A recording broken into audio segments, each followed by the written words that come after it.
সাদাত হুসাইন একজন লেখক, নির্মাতা এবং আশাবাদী মানুষ।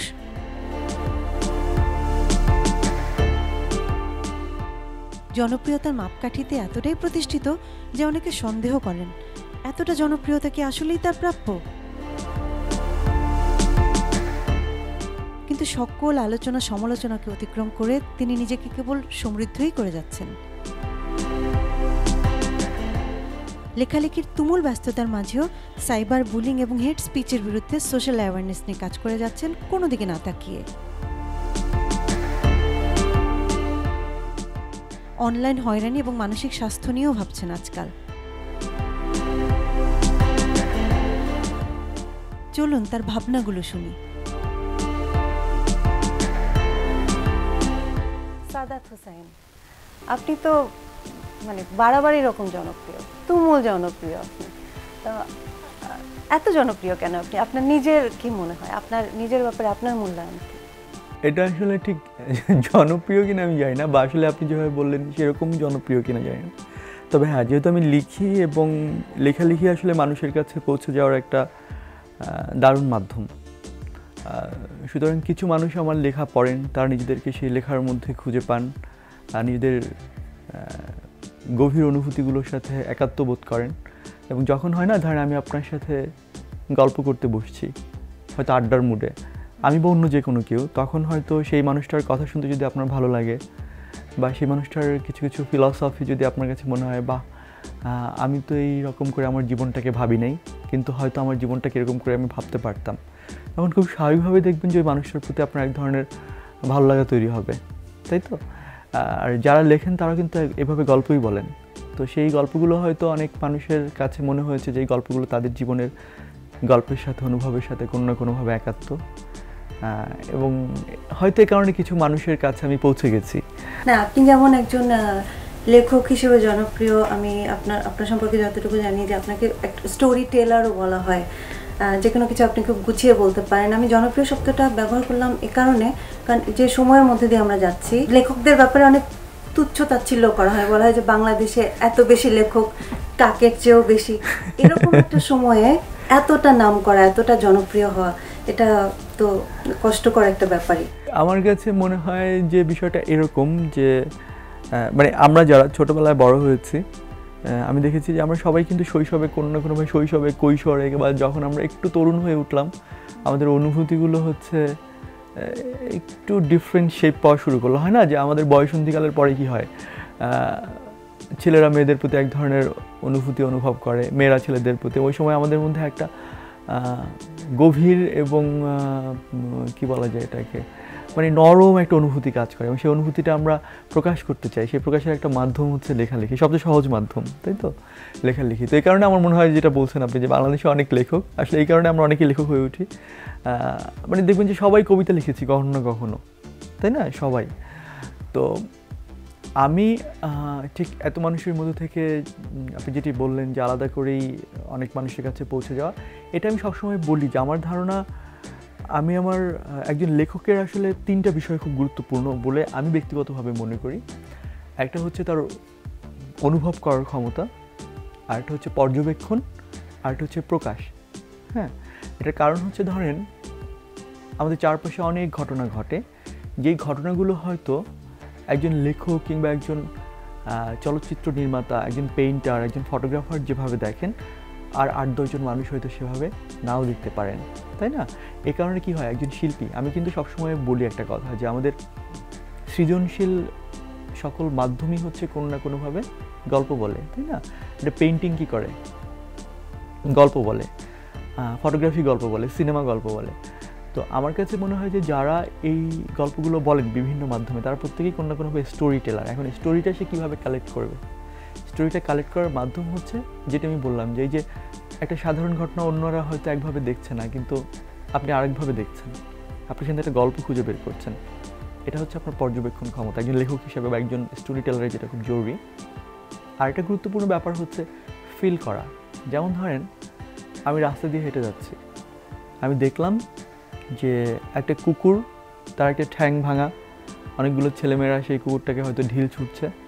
এখন আমি এটাকে ভাবলাম যে এটা খুব স্বাভাবিক একটা ঘটনা, আমি চলে গেলাম। আর কেউ একজন দেখে তার খুবই মন খারাপ হলো, সে হয়তো ওই ছেলে মেয়েগুলোকে বললো যে তোমরা এটা করো না, এবং সে বাসায় যাওয়ার পর তার মধ্যে একটা প্রচণ্ড রকমের অস্থিরতা কাজ করতেছে। তখন সে কী করলো, সেই ঘটনাটা অন্য কাউকে বললো যে দেখো আজকে আমি রাস্তা দিয়ে আসছিলাম, আসতে গিয়ে এরকম একটা ভয়ঙ্কর দৃশ্য দেখে আমার খুবই মন খারাপ হয়ে গেছে। এই দুইটা মানুষের মধ্যে ফারাকের জায়গাটা, একটা মানুষ ওই কুকুরটার যেই মানে প্রচণ্ড খারাপ পরিস্থিতিটাকে সে অনুভব করতে পেরেছে, আরেকজন পারেনি। এবং যখন আপনি অনুভব করতে পারবেন কোনো একটা বিষয়, কোনো একটা অনুভূতি, কোনো একটা ঘটনা, তখন সেটি আপনি অন্য কাউকে বলতে যাবেন, এবং তখন কিন্তু সেই ঘটনাটাই হচ্ছে গল্প হয়ে ওঠে।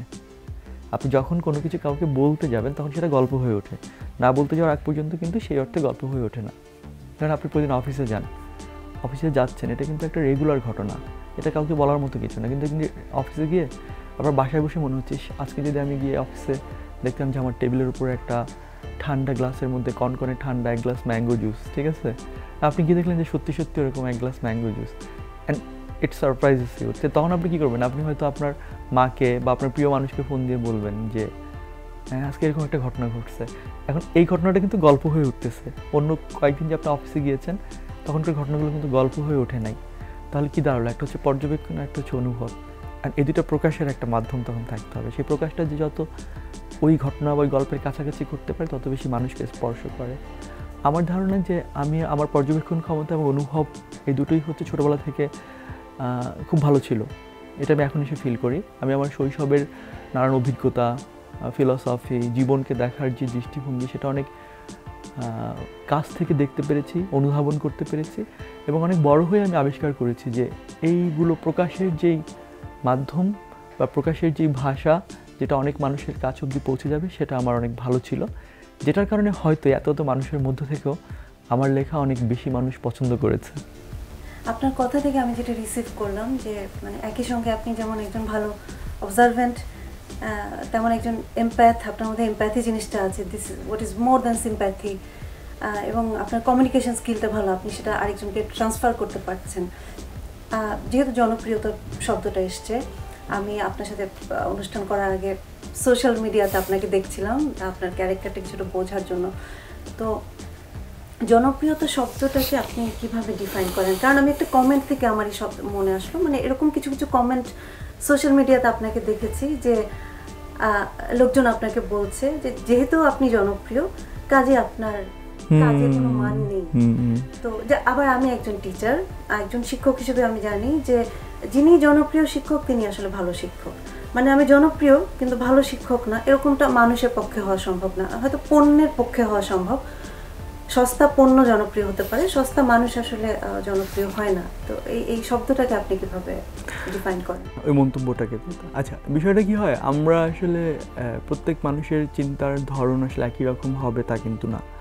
একই ঘটনার ব্যাখ্যা হয়তো আপনি একভাবে দেবেন, আমি একভাবে দেব, আরেকজন আরেক রকমভাবে দেবে।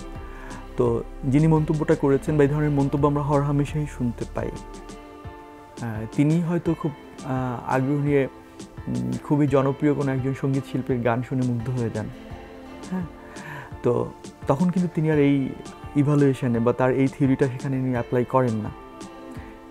এটি খুবই রিলেটিভ একটা এক্সপ্লেনেশন আমার কাছে মনে হয়। আপেক্ষিক মানে হচ্ছে ধরেন আমার হয়তো একজন মানুষকে, আমরা বেশিরভাগ সময় কোনো মানুষকে তার কর্ম দিয়ে বিবেচনা না করে, ব্যক্তি মানুষটাকে হচ্ছে তার শিল্পকর্ম দিয়ে বিবেচনা না করে, শিল্পীকে কিন্তু তার শিল্পকর্ম দিয়ে বিবেচনা করা উচিত, আমি যেটা মনে করি। কিন্তু আমরা সেটি না করে আমরা ওই ব্যক্তি মানুষটাকে অন্যান্য আনুষঙ্গিক নানান ধরনের অনুষঙ্গ দিয়ে বিবেচনা করার চেষ্টা করি। যেমন তাকে আমার পছন্দ না, কেন পছন্দ না? সে ধরেন মানে বলে না যারা দেখতে নারী তার চলন বাঁকা, ওরকম যে সে হয়তো একটু হাঁটার সময় অনেক ফ্যাশন করে হাঁটে। এখন এই যে উনি ফ্যাশন করে হাঁটে, এই কারণে ওনার গান আমি পছন্দ করি না ধরেন, হ্যাঁ। এখন যিনি গান তাকে তার গান পছন্দ করার জন্য কিন্তু তার কণ্ঠ এবং গানই হওয়া উচিত ছিল একমাত্র মানদণ্ড, তাই না? কিন্তু আমরা সেটি না করে কী করছি, তিনি কেন একটু অড ড্রেস পরছে আমার দৃষ্টিতে, তো তিনি যেহেতু ভালো ড্রেস আপ করছেন না, সেহেতু আমি তার গান পছন্দ করছি না। মানে এটার সাথে কিন্তু গানের কোনো সম্পর্কই নাই, রাইট? তো আমি এই কথাটা বলছি এই কারণে যে হয়তো ধরেন কোনো একজন জনপ্রিয় সঙ্গীত শিল্পী, জনপ্রিয় অভিনেতাকে আপনি ভালো বলতে পারেন। ধরেন আমি বলি, আপনি হয়তো ইরফান খান খুবই জনপ্রিয় অভিনেতা, আর এই কারণে আপনি বলবেন যে তার অভিনয়ের মান আসলে ভালো না, যেহেতু সে জনপ্রিয় সেহেতু তার অভিনয়ের মান ভালো না। দেন জেমস আমাদের দেশের সর্বকালের সবচেয়ে মানে অন্যতম জনপ্রিয় কণ্ঠশিল্পী, এই জন্য আপনি বলবেন যে জেমস যেহেতু জনপ্রিয় সেহেতু তিনি হচ্ছেন ভালো সঙ্গীত শিল্পী না, নিশ্চয়ই এটা আপনি বলবেন না, তাই তো? তো এটি আসলে নির্ভর করে কি আমাদের দেশে, আমি যেটা বারবার, আমাদের দেশে সবখানে আছে যে আপনি কোনো একজন ব্যক্তিকে হয়তো আপনার ভাবনার কোনো মানদণ্ড দ্বারা তাকে আপনার ভালো লাগছে না, তখন আপনি তার কাজটাকেও আর ভালো লাগান না, আপনি তার কাজটাকেও নাকচ করে দেন। কিন্তু আমার কাছে সবসময় মনে হয় যে একজন মানুষের ব্যক্তি মানুষ এবং শিল্পী মানুষ, এই সত্তা দুটোকে আমাদের আলাদা করে দেখতে হবে। তো আর এখানে শুধু আমি আমার কথা বলছি না, লেখালেখির জগতে তুমুল জনপ্রিয় কে ছিলেন? শরৎচন্দ্র চট্টোপাধ্যায়। তিনি একই সাথে তুমুল জনপ্রিয় ছিলেন, কিন্তু এই কারণে কি তার লেখালেখি খারাপ? হ্যাঁ, আমি আবারও বলছি যে আমার লেখালেখি খারাপ হতে পারে, আমার লেখালেখি মানহীন হতে পারে, কিন্তু সেটার কোনোভাবেই এই বিবেচনায় বিবেচ্য না যে জনপ্রিয় বলে মানহীন। যদি কেউ এটি বলেন, তিনি তার জায়গা থেকে, তার ভাবনা নিশ্চয়ই লজিক আছে, কিন্তু আমার লজিক হচ্ছে এটি যে যদি কেউ এটি বলেন যে সে জনপ্রিয় বলে সে মানহীন, তাহলে আমার ভাবনায়, আমার যুক্তিতে মনে হয় যে এটি খুবই অপরিপক্ক ভাবনার বহিঃপ্রকাশ। আপনারা যারা বিভিন্ন পারফর্মিং আর্টের সাথে জড়িত, আপনি লিখছেন বা কেউ গান গায়, কেউ অভিনয় করে, যেটা আমি বুঝতে পারি না, যেটা আমি সোশ্যাল মিডিয়াতে ট্রলিংগুলো দেখতে পাই, আমি যেটা বুঝতে পারি না যে লাইক আপনি লেখেন, আপনাকে যদি আমার মনে হয় যে সস্তা, আমি খুব সহজেই আপনার বই না কিনতে পারি। কারো গান যদি আমার কাছে মনে হয় সে মোটেও ভালো গান গায় না বা ব্যক্তিটাই ভালো না, আমি খুব সহজেই তার গান না শুনতে পারি বা তার সিনেমা না দেখতে পারি। কিন্তু এগুলো না করে ট্রল করার পিছনে মনস্তাত্ত্বিক কী ব্যাপার থাকতে পারে, যেহেতু আপনি একজন ভালো অবজারভেন্ট? প্রথম কথা হচ্ছে কি, আমার মনে হয় কি যে আমরা নেগেটিভিটি নিয়ে যত কথা বলি, পজিটিভিটি নিয়ে তত কথা বলি না। হ্যাঁ, এটার কারণটা আমি বলি। ধরেন আমাদের হিউম্যান সাইকোলজিটা কীরকম। ধরেন আমি একটা ফেসবুকে স্ট্যাটাস দিলাম, স্ট্যাটাসে 10,000 রিয়াকশন পড়েছে, এর মধ্যে 9,995টা রিয়াকশন হচ্ছে লাভ রিয়াক্ট, কেয়ার রিয়াক্ট, তারপরে হচ্ছে লাইক রিয়াক্ট, আর 5টা রিয়াক্ট হচ্ছে হাহা। আমি কিন্তু খুঁজে ওই 5টা দেখতে যাই, এরা কারা দিয়েছে। হ্যাঁ, এই যে 5টা আমি দেখতে যাই, তখন আমি বুঝতে পারি যে আমরা আসলে ভালোবাসাকে যতটা গ্রহণ করতে পারি বা ভালোবাসাকে যতটা গুরুত্ব দিই, তার চেয়ে বেশি গুরুত্ব দিই ঘৃণাকে। কিন্তু আমাদের ভালোবাসা পাওয়ার মতো অসংখ্য ঘটনা, অসংখ্য উপাদান আমাদের চারপাশে রয়ে যায়, কিন্তু আমরা সেই ভালোবাসার চেয়ে সবসময় গুরুত্ব দেওয়ার চেষ্টা করি ভালোবাসাহীনতাকে বা ঘৃণাকে।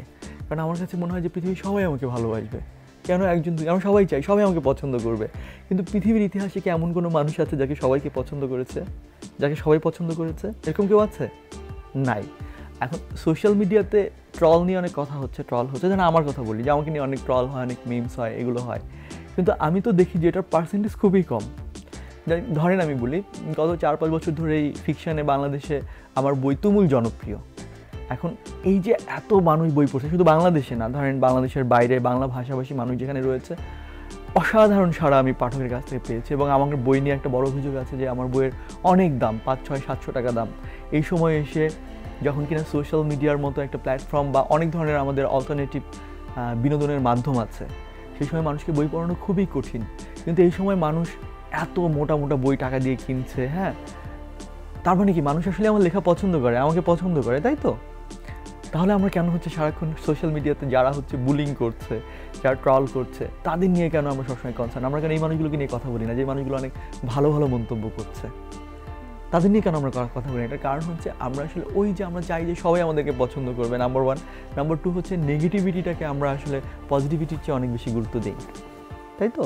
তো এইখান থেকে আমার কাছে মনে হয়েছে যে যারা এটা, মানে আপনি যেটা বলছিলেন যে যারা ইগনোর করতে পারে কিন্তু তারা ইগনোর কেন করে না, তাদের নিয়ে আমার বক্তব্যটা হচ্ছে এটি কি, ধরেন আমার পার্সোনাল কোনো আইডেন্টিটি নাই, প্রফেশনাল কোনো আইডেন্টিটিও নাই। এখন সামাজিক যোগাযোগ মাধ্যম একটা এমন একটা প্ল্যাটফর্ম, যে প্ল্যাটফর্মটাতে আমরা সবাই বুঝতে পারি যে আমাদের একটা অস্তিত্ব আছে, এটা জানান দেওয়ার অনেক ধরনের উপায় আছে। ধরেন আগে কী হতো, যেই মানুষটা বাথরুমে বসে গুনগুন করে গান গাইতো বা রান্না করতে করতে গুনগুন করে গান গাইতো, হয়তো তিনি ভালো গান, কিন্তু তিনি কিন্তু তার এই গানটা অন্যকে শোনানোর মতো একটা বড় প্ল্যাটফর্ম পেতেন না। তাকে রেডিও টেলিভিশন পর্যন্ত যেতে যে পরিমাণ কাঠখড় পোড়াতে হতো, ওই উপায়টা উনি কখনোই নিতে চাইতেন না। যার ফলে কি হতো, ওনার এই গানটা হয়তো উনি কাউকে শোনাতে পারতেন না। এখন কি করছেন, উনি ওনার গানটা সোশ্যাল মিডিয়াতে দিচ্ছেন, ওনার একটা আইডেন্টিটি, ওনার এই ভাবনাটা, ওনার যে একটা আলাদা এক্সট্রা কারিকুলার অ্যাক্টিভিটিস আছে সেটা উনি প্রমাণ করতে চাচ্ছেন, বা উনি অন্যদের সামনে এটা উপস্থাপন করতে চাচ্ছেন। এটা খুবই ভালো একটা ব্যাপার।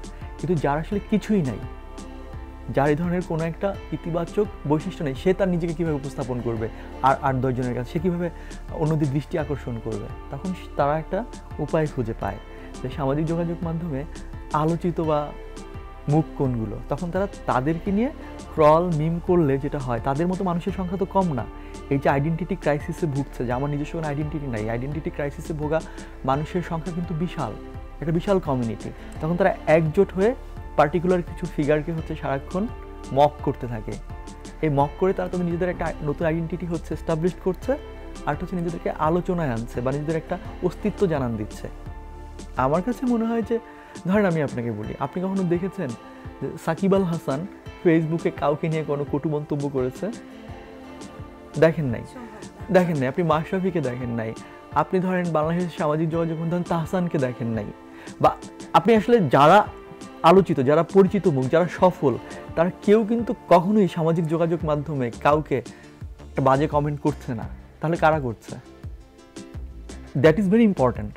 যে যাদের আসলে ওই নিজেদের আসলে ব্যক্তিগত জীবনে, ইভেন ধরেন একটা ভালো জব করছেন, আমি বলছি, বা একটা বিশ্ববিদ্যালয়ের শিক্ষক, হ্যাঁ, মানে আমি বলছি না যে তাকে হচ্ছে আমাদের বস্তুগত ধারণায় সফল মানুষ হতে হবে, আমি সেরকম বলছি না। আমি বলছি যে আপনি দেখবেন যে যেই মানুষ মানসিকভাবে নিজেকে পরিপূর্ণ ভাবেন বা শান্তিপূর্ণ মানুষ ভাবেন, এদের কাউকেই আপনি দেখবেন না। এই কাজগুলো করে আসলে যারা ফ্রাস্ট্রেটেড, আপনি যেটি বলছেন যে না হলে তো আমি এটা এড়িয়েই যেতে পারি। একটা জিনিসের ব্যাপার আছে, অনেকেই সমালোচনা এবং সাইবার বুলিংকে হচ্ছে এক করে ফেলেন। অনেকে দেখেন এই কথাটা বলবে যে আমি আপনাকে সমালোচনা করতে পারবো না, রাইট? কিন্তু সমালোচনা আর সাইবার বুলিং কিন্তু এক জিনিস না। হ্যাঁ, সমালোচনা হচ্ছে আপনি যাকে বলছেন তাকে আরও বেশি ঋদ্ধ করতে পারে। ধরেন আপনার কোনো একটা আচরণ আমার কাছে মনে হয়েছে এটি আমার পছন্দ হচ্ছে না, তাহলে আমার কি করলে পছন্দ হবে? আমি কিন্তু সেটা বলার একটা দারুণ জেনারাস উপায় কিন্তু আমার জানা উচিত, একটা ভদ্রচিত উপায়, যে হ্যাঁ আমি এটা ওনাকে এমনভাবে বলতে পারি যেটা ওনার কাজে লাগবে, উনি নিজেকে কী বলা যায় এটাকে ওভারকাম করতে পারবেন, তাই তো? কিন্তু আমরা তো সবাই বলি, আমরা গিয়ে একটা গালি দিই আগে। হ্যাঁ, এখন এই দুটোর মধ্যে ফারাকটা বুঝতে হবে। আপনি অবশ্যই সমালোচনা করতে পারেন, কিন্তু সেটার একটা উপায় থাকতে হবে। That is the way. আমার কাছে মনে হয় যে বেশিরভাগ মানুষ, ধরেন একটা আমি বাংলাদেশের একজন মানে তারকার একটা স্ট্যাটাস দেখছিলাম, আমার খুব ভালো লাগছে, যে ধরেন উনি লিখেছিলেন যে আমাদের দেশে ধরেন কেউ একজন, মানে উনি ছোটো করার উদ্দেশ্যে বলেন, বলছে যে ধরেন একটা ছেলে 18-19 বছর বয়সে হয়তো তার বাবার সাথে কৃষিকাজ করছে, পড়াশোনা ওইভাবে করে নাই, মানে আমি কোনোভাবেই কোনো কাজকে ছোটো করছি না, আমি জাস্ট বলছি এটা, যে উনি এক্সাম্পল ছিল যে উনি হয়তো ধরেন আলু চাষ করছে, আলু চাষ করে তাড়াতাড়ি হচ্ছে গিয়ে বাজারে গিয়ে 20 টাকা 1 কেজি আলু বিক্রি করে, ওই 20 টাকা দিয়ে ইন্টারনেটে মোবাইলে ইন্টারনেট মানে করে তারপর হচ্ছে বারাক ওবামার বউয়ের এর নিচে পোস্টের নিচে কমেন্ট করছে, এই তোর কাপড় ছোট কেন, মানে বুঝছেন? সো এখন এই কাজটা কিন্তু আমি করব না, এই কাজটা কিন্তু আরও অনেকেই করবে না। হ্যাঁ, তো আমার কাছে মনে হয় যে এড়িয়ে হয়তো যাওয়া যায়, কিংবা যাওয়াই যায়, সব কিছুতে আমাকে কেন, বা এড়িয়ে না গেলেও সেই ব্যাপারটা প্রকাশ করার যেই বক্তব্যটা, সেই বক্তব্যটা অনেক বেশি পরিশীলিত হতে পারে, তাই না?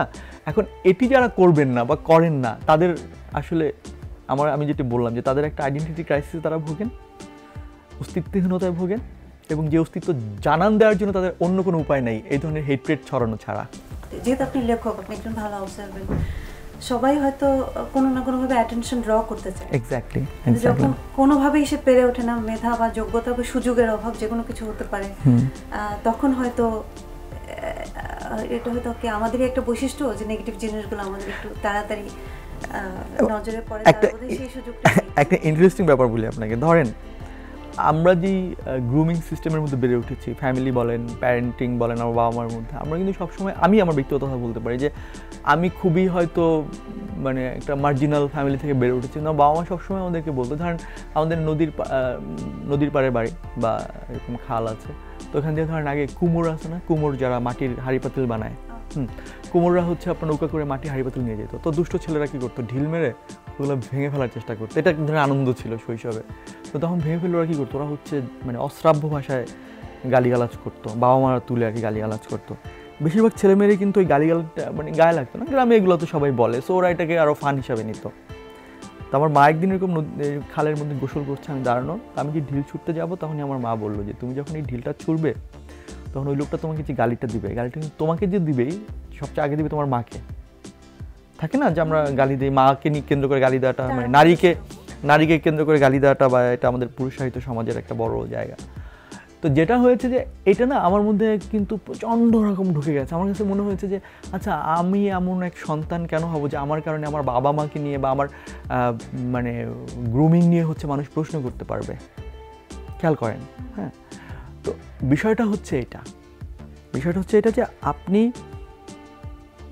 কি বলছেন, কিভাবে অ্যাটেনশন ড্র করবেন, তার ওয়েটা হচ্ছে আপনাকে বুঝতে হবে। আপনাকে বুঝতে হবে যে আমি এই কথাটা বলার পর আমার সম্পর্কে, আমার ফ্যামিলি গ্রুমিং সম্পর্কে আরেকজনের ধারণাটা কি হচ্ছে। এটা যখন আপনি বুঝবেন তখন আপনি এই কাজগুলো করতে পারবেন না। আরেকটা ব্যাপার হচ্ছে যে আপনি যখন কাউকে একটা খারাপ কথা বলছেন, প্রচণ্ড রকম আক্রমণ করছেন, আপনি একটু ভাবতে হবে যে ঠিক একইভাবে যদি কেউ আমাকে আক্রমণ করতো তাহলে সেটা আমি নিতে পারতাম কিনা।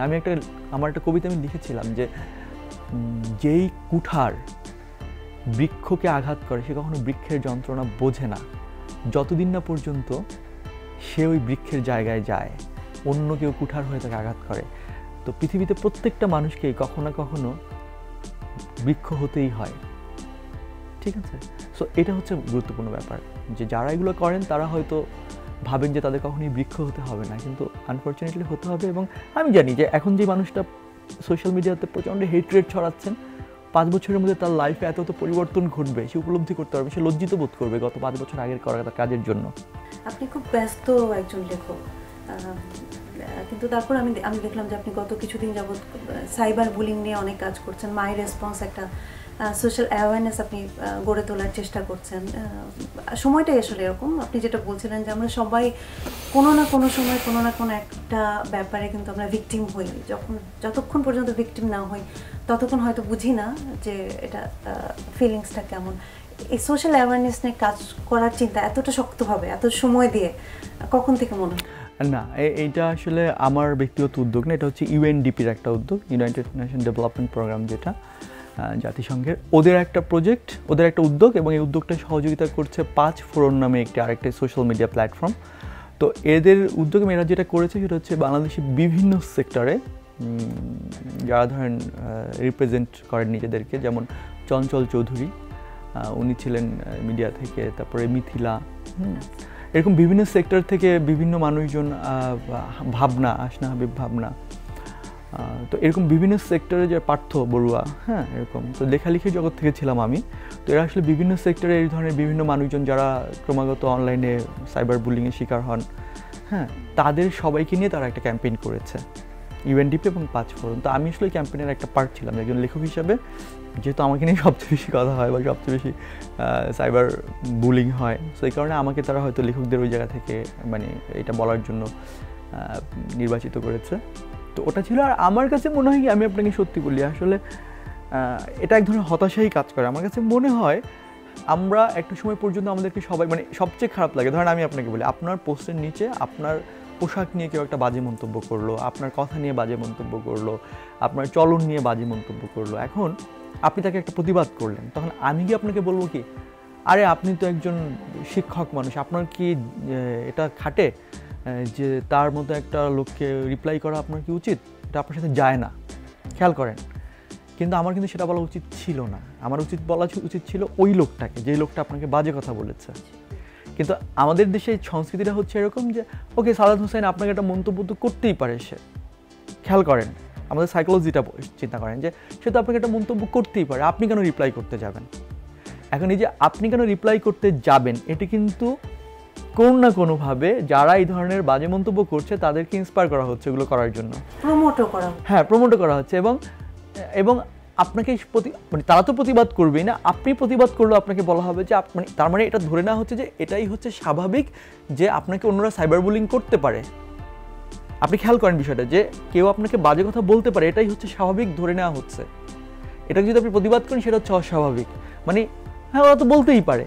এখন যখন আপনি একটা অন্যায়কে, একটা আপত্তিকর আচরণকে স্বাভাবিক ধরে নেবেন, দেন ইট কি বলা যায় এটাকে, turn to as a culture. এটা একটা সময় গিয়ে হচ্ছে একটা সংস্কৃতিতে পরিণত হবে। মানুষের সংস্কৃতি কীভাবে তৈরি হয়? অভ্যস্ততার মধ্যে দিয়ে কিন্তু সংস্কৃতি সবসময় কি ডায়নামিক, সংস্কৃতি পরিবর্তনশীল, তাই না?